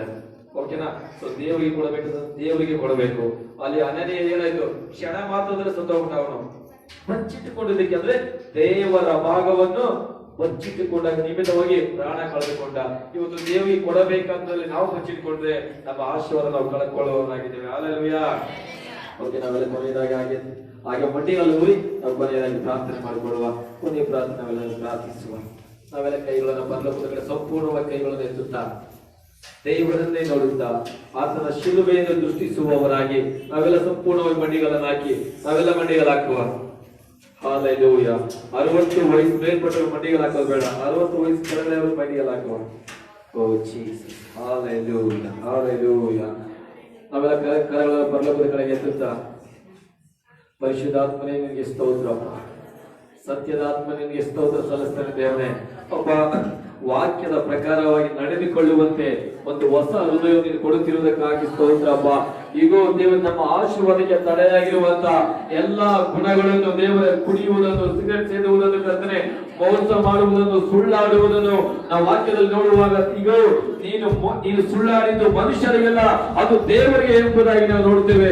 ಈಗೋ ಸುಳ್ಳಾಡುವಂತ ಗುಣಗಳು, ಮೋಸ ಮಾಡುವಂತ ಗುಣಗಳು, ದೇವರೇ ಒಬ್ಬರನ್ನು ಕೆಡಿಸುವಂತ ಗುಣಗಳು, ಒಬ್ಬರನ್ನು ಹಾಳು ಮಾಡುವಂತ ಗುಣಗಳು, ಇದು ನಿನಗೆ ಅವಿದ್ಯರಾಗಿ ನಡೆದುಕೊಳ್ಳುವಂತ ಎಲ್ಲಾ ಗುಣಗಳು ಒಂದು ವೇಳೆ ನಮ್ಮ ಹೃದಯದಲ್ಲಿ ಇದ್ದರೆ ಯೇಸುವೇ ನೀನು ಸಂಪೂರ್ಣವಾಗಿ ತೆಗೆದುಹಾಕಬೇಕಾಗಿ ನಾವು ಪ್ರಾರ್ಥನೆ ಮಾಡ್ತಿದ್ದೇವಪ್ಪ. ಹೊಟ್ಟೆ ಕಿಚ್ಚು ಪಡುವಂತ ಗುಣಗಳು, ಈಗ ಗುಣ ಹುಟ್ಟುವಂತ ಗುಣಗಳು, ಒಬ್ಬರ ಬಗ್ಗೆ ಸುಳ್ಳಾಗಿ ಚಾಡಿ ಹೇಳುವಂತ ಗುಣಗಳು, ಒಬ್ಬರ ಕುಟುಂಬದ ಹಾಳು ಮಾಡುವಂತ ಗುಣಗಳು, ಸಭೆಯನ್ನು ಹಾಳು ಮಾಡುವಂತ ಗುಣಗಳು ಒಂದು ವೇಳೆ ನಮ್ಮಲ್ಲಿದ್ದರೆ ಪರಿಶುದ್ಧ ಆತ್ಮನೇ ಸಂಪೂರ್ಣವಾಗಿ ನಮ್ಮ ಹೃದಯವನ್ನು ಕೈಗಳಲ್ಲಿ ಒಪ್ಪಿಸಿಕೊಡ್ತಿದ್ದೇವಪ್ಪ. ನಮ್ಮ ಎಲ್ಲಾ ಗುಣಗಳನ್ನು ನಾನು ತೆಗೆದುಹಾಕುತ್ತಿರುವುದಕ್ಕಾಗಿ ಸ್ತೋತ್ರ. ನಮ್ಮ ಹೃದಯಗಳನ್ನು ಮಾರ್ಪಡಿಸು, ನಮ್ಮ ಹೃದಯಗಳನ್ನು ಶುದ್ಧಪಡಿಸು, ನಮ್ಮ ನಡತೆಯನ್ನು ಶುದ್ಧಪಡಿಸು, ನಮ್ಮ ಆಲೋಚನೆಗಳನ್ನು ಶುದ್ಧಪಡಿಸು, ನಮ್ಮ ಬಾಯಿಗಳನ್ನು ಶುದ್ಧಪಡಿಸು ದೇವರೇ. ನಾವು ನಡೆಯುವಂತ ಕಾರ್ಯಗಳನ್ನು ಶುದ್ಧಪಡಿಸುವುದಕ್ಕಾಗಿ ಸ್ತೋತ್ರ. ನಿನಗೆ ಇಷ್ಟವಿಲ್ಲದಂತ ಕಾರ್ಯಗಳು ನಮ್ಮ ಜೀವಿತದಲ್ಲಿ ನಡೆಯದಾಗಿ ಸಹಾಯ ಮಾಡು ದೇವರೇ. ಯೇಸುವೆ ನಿನಗೆ ಮೆಚ್ಚುಗೆ ಆಗುವಂತ ಒಂದು ನಡತೆ ನಾವು ನಡೆದುಕೊಳ್ಳುವಂತೆ ಸಹಾಯ ಮಾಡಪ್ಪ. ಇದು ಒಬ್ಬರಿಗೆ ಸಹಾಯ ಮಾಡುವಂತೆ ಗುಣಗಳನ್ನು ಕೊಡುತ್ತಿರುವುದಕ್ಕಾಗಿ ಸ್ತೋತ್ರ. ಓ ನಿನ್ನಂತೆ ನಿನ್ನ ನೆರೆಯನ್ನು ಪ್ರೀತಿಸು ಎಂಬುದಾಗಿ ಹೇಳಿಕೊಟ್ಟಿರುವುದಕ್ಕಾಗಿ ಸ್ತೋತ್ರ. ಇಗೋ ನಮ್ಮ ನೆರೆಯವರನ್ನು ನಾವು ದ್ವೇಷಿಸದಂತೆ ಅವರನ್ನು ಪ್ರೀತಿ ಮಾಡುವಂತೆ ನಮ್ಮ ಕಲಿಸಿಕೊಟ್ಟಿದ್ದಕ್ಕಾಗಿ ಸ್ತೋತ್ರ ದೇವರೇ. ಯೇಸುವೆ ನಿನಗೆ ಸ್ತೋತ್ರಪ್ಪ. ದೇವರೇ ನಿನಗೆ ಇಷ್ಟ ಇಲ್ಲದಂತ ಎಲ್ಲಾ ಕಾರ್ಯಗಳನ್ನು ನಾವು ತೆಗೆದುಹಾಕುವಂತೆ ನೀನು ಕೃಪೆ ಮಾಡುವುದಕ್ಕಾಗಿ ಸ್ತೋತ್ರ ದೇವರೇ. ದೇವರೇ ಅಪ್ಪ, ಈ ಒಂದು ಅಗ್ರ ಗ್ರಾಮವನ್ನು, ಬೈಸಂದ ಗ್ರಾಮವನ್ನು, ಹೊಸಬಳ್ಳೆ ಗ್ರಾಮವನ್ನು ಕರ್ತನೆ ಕಳ್ಳಿಗುಡ್ಡೆ ಗ್ರಾಮದಿಂದ ಒಪ್ಪಿಸಿಕೊಡ್ತಿದ್ದೀರ ದೇವರೇ. ಆ ಗ್ರಾಮವನ್ನು ಆಶೀರ್ವದಿಸಪ್ಪ. ಈ ಪ್ರಾರ್ಥನೆ ಯಾರೆಲ್ಲ ಕೇಳ್ತಿದ್ರು ಈಗ ಅವರ ಹೃದಯದಲ್ಲಿ ಒಂದು ಕರ್ತನೆ ಒಂದು ಮಾರ್ಪಾಡು ಉಂಟಾಗುವಂತೆ ಸಹಾಯ ಮಾಡಿದ್ದೇವೆ. ಒಂದು ವೇಳೆ ಕೆಟ್ಟ ಗುಣಗಳು ಇರುವುದಾದರೆ ಅದನ್ನೆಲ್ಲವನ್ನು ಬಿಟ್ಟು ದೇವರೇ ಈಗ ಒಳ್ಳೆ ನಡತೆ ಉಳ್ಳವರಾಗಿ ನಡೆದುಕೊಳ್ಳುತ್ತೇನೆ ಸಹಾಯ ಮಾಡೋದಕ್ಕಾಗಿ ಸ್ತೋತ್ರ ದೇವರೇ. ಅಪ್ಪ, ಇಲ್ಲಿ ಕೂಡಿ ಬಂದಿರುವ ಎಲ್ಲಾ ಮಕ್ಕಳಿಂದ ಆಶೀರ್ವದಿಸು ದೇವರೇ. ಚಿಕ್ಕವರಿಂದ ಹಿಡಿದುಕೊಂಡು ದೊಡ್ಡವರವರೆಗೂ ದೇವರೇ ನಿನ್ನ ಕೃಪೆ ಅವರ ಮೇಲೆ ತಗುವುದಕ್ಕಾಗಿ ಸ್ತೋತ್ರ. ಇಲ್ಲಿ ಬಂದಿರುವ ಕೆಲವರು ಕರ್ತನೆ ಅಪ್ಪ, ಒಂದು ವೇಳೆ ಕಾಯಿಲೆಗಳಲ್ಲಿ ಬಂದಿದ್ರೆ ಯೇಸು ನಾಮದಲ್ಲಿ ಪ್ರಾರ್ಥಿಸ್ತಾ ಇದ್ದಾರೆ ದೇವರೇ. ಇದು ಎಲ್ಲ ಕಾಯಿಲೆಗಳು ನೀಗಲು ಪಡಲಿ ದೇವರೇ. ಎಲ್ಲ ನೋವುಗಳು ನೀಗಲು ಪಡಲಿ ಕರ್ತನೆ ಸ್ತೋತ್ರ. ಯೇಸು ನಾಮದಲ್ಲಿ ಈಗ ನಾನು ಆಜ್ಞೆ ಮಾಡ್ತಿದ್ದೀನಿ ಅಪ್ಪ. ಯೇಸುವಿನ ರಕ್ತವು ಸಕಲ ಪಾಪಗಳನ್ನು ತೊಳೆಯುವ ಹಾಗೆ ಈಗ ನಿನ್ನ ಭಾಷಣಗಳಿಂದ ನಮಗೆ ಗುಣವಾಯಿತು ಅಂತ ಹೇಳೋದಕ್ಕಾಗಿ ಸ್ತೋತ್ರ. ಎಲ್ಲ ರೋಗಗಳು ನೀಗಲು ಪಡಲಿ ಯೇಸುವಿನ ನಾಮದಲ್ಲಿ ದೇವರೇ. ಎಲ್ಲ ಹೃದಯದ ಕಾಯಿಲೆಗಳು ನೀಗಲು ಪಡಲಿ ಯೇಸುವಿನಲ್ಲಿ. ಎಲ್ಲ ಫಲಹೀನತೆಗಳು ನೀಗಲು ಪಡಲಿ ದೇವರೇ ಸ್ತೋತ್ರ. ಓ ಹಾಲೆಲೂಯಾ. ಪರಿಶುದ್ಧಾತ್ಮನಿಗೆ ಸ್ತೋತ್ರಪ್ಪ. ನೀನು ಅದ್ಭುತ ಕಾರ್ಯಗಳನ್ನು ಮಾಡಿ ನಡೆಸಿದಕ್ಕಾಗಿ ಸ್ತೋತ್ರ ದೇವರೇ. ನಿಮ್ಮನ್ನೇ ನಂಬಿ ಬಂದಿದ್ದೇವಪ್ಪ. ನಮ್ಮನ್ನ ಆಶೆ ಭಂಗಪಡಿಸಿದ ದೇವರಿನಾಗಿರುವುದಕ್ಕಾಗಿ ಸ್ತೋತ್ರ. ನಮ್ಮ ಪ್ರಾರ್ಥನೆಗೆ ಉತ್ತರ ಕೊಡುವ ಆತ ನೀನಾಗಿರುವುದಕ್ಕಾಗಿ ಸ್ತೋತ್ರ. ಇದು ಕಣ್ಣು ಕೊಟ್ಟಂತ ದೇವರು ನಿನ್ನನ್ನು ನೋಡದಿರುವುದು, ಕಿವಿ ಕೊಟ್ಟಂತ ದೇವರು ನಿನ್ನ ಕೂಗನ್ನು ಕೇಳದಿರುವುದು ಎಂಬುದಾಗಿ ನಾವು ನೋಡ್ತೇವೆ. ನಮ್ಮ ಪ್ರಾರ್ಥನೆ ಕೂಗನ್ನು ಕೇಳುತ್ತಿರುವುದಕ್ಕಾಗಿ ಸ್ತೋತ್ರ ದೇವರೇ. ನಮ್ಮ ಮೊರೆಯನ್ನು ಆಲಿಸುತ್ತಿರುವುದಕ್ಕಾಗಿ ಸ್ತೋತ್ರ. ಹಾಲೆಲೂಯಾ. ಸರ್ವಶಕ್ತನಾದ ಯೇಸುವೇ ನಿನಗೆ ಸ್ತೋತ್ರಪ್ಪ. ನಿನ್ನ ಕೃಪಾ ಹಸ್ತವು ಆಧಾರವಾಯಿತು. ಶೋಧವು ತುದಿಯು ನಮ್ಮ ಹಿಂಬಾಲಿಸಿತು. ನಿನ್ನ ಕೃಪಾ ಹಸ್ತವು ಆಧಾರವಾಯಿತು. ಶೋಧವು ತುದಿಯು ನನ್ನ ಹಿಂಬಾಲಿಸಿತು.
ನಮ್ಮ ಜೀವಿತದಲ್ಲಿ ಬಂದಿರೋದು ಈಗ ಹೊಸ ಹೃದಯ, ಹೊಸ ಮನಸ್ಸನ್ನು ಕೊಟ್ಟಿದ್ದಕ್ಕಾಗಿ ಸ್ತೋತ್ರಪ್ಪ ದೇವರೇ. ನಿನಗೆ ಇಷ್ಟ ಇಲ್ಲದ ಕಾರ್ಯಗಳನ್ನು ನೀನು ಇವತ್ತು ತೆಗೆದುಹಾಕಿರುವುದಕ್ಕಾಗಿ ನಿನಗೆ ಸ್ತೋತ್ರಪ್ಪ. ಒಂದು ಒಳ್ಳೆ ಗುಣಗಳನ್ನು ನಮ್ಮಲ್ಲಿ ಕೊಟ್ಟಿದ್ದಕ್ಕಾಗಿ ಸ್ತೋತ್ರ ದೇವರೇ. ನಿನ್ನನ್ನು ಮೆಚ್ಚಿಸುವಂತ ಗುಣಗಳು ನಮ್ಮಲ್ಲಿ ಇಟ್ಟಿರುವುದಕ್ಕಾಗಿ ಸ್ತೋತ್ರಪ್ಪ. ನಮ್ಮ ಎಲ್ಲಾ ಪಾಪಗಳನ್ನು ಮನ್ನಿಸಿ ದೇವರೇ. ನಮಗೆ ಒಳ್ಳೆ ಜ್ಞಾನವನ್ನು ಹೃದಯವನ್ನು ಕೊಟ್ಟಿದ್ದಕ್ಕಾಗಿ ಸ್ತೋತ್ರ ದೇವರೇ. ಓ ಹಾಲೆಲೂಯಾ. ಪರಿಶುದ್ಧಾತ್ಮನಿಗೆ ಸ್ತೋತ್ರ, ಪರಿಶುದ್ಧಾತ್ಮನಿಗೆ ಸ್ತೋತ್ರಪ್ಪ. ನಮ್ಮ ಹೃದಯಗಳನ್ನು ಮಾರ್ಪಡಿಸುತ್ತಿರುವುದಕ್ಕಾಗಿ ಸ್ತೋತ್ರ. ನಮ್ಮ ನಡತೆಗಳನ್ನು ಮಾರ್ಪಡಿಸುತ್ತಿರುವುದಕ್ಕಾಗಿ ಸ್ತೋತ್ರ. ಅನುದಿನ ನಮ್ಮ ನಡೆಸುತ್ತಿರುವುದಕ್ಕಾಗಿ ಸ್ತೋತ್ರ ದೇವರೇ. ಓ ಹಾಲೆಲೂಯಾ. ಸ್ತೋತ್ರಪ್ಪ. ಕಾಲು ಕಲ್ಲಿಗೆ ತಗಲದಂತೆ ಇಲ್ಲಿವರೆಗೂ ನಮ್ಮ ನಿನ್ನ ಕೈಗಳಲ್ಲಿ ಎತ್ತಿಕೊಂಡಿರುವುದಕ್ಕಾಗಿ ಸ್ತೋತ್ರ. ಓ ಮಹಿಮೆಯುಳ್ಳ ಕರ್ತನೇ ನಿನಗೆ ಸ್ತೋತ್ರ. ಪ್ರಾರ್ಥನೆ ಮಾಡುತ್ತಿರುವ ಪ್ರತಿಯೊಬ್ಬರನ್ನು ನಿನ್ನ ಆಶೀರ್ವದಿಸುವುದಕ್ಕಾಗಿ ಸ್ತೋತ್ರಪ್ಪ. ನೀನು ಬಲಪಡಿಸು, ನೀನು ಆಶೀರ್ವದಿಸು ದೇವರೇ. ಅಪ್ಪ, ನಿನಗೆ ನಿನ್ನ ಚಿತ್ತದಂತೆ ನಡೆಸುವುದಕ್ಕಾಗಿ ಸ್ತೋತ್ರ ದೇವರೇ. ಓ ಹಾಲೆಲೂಯಾ. ಸರ್ವಶಕ್ತನಾದ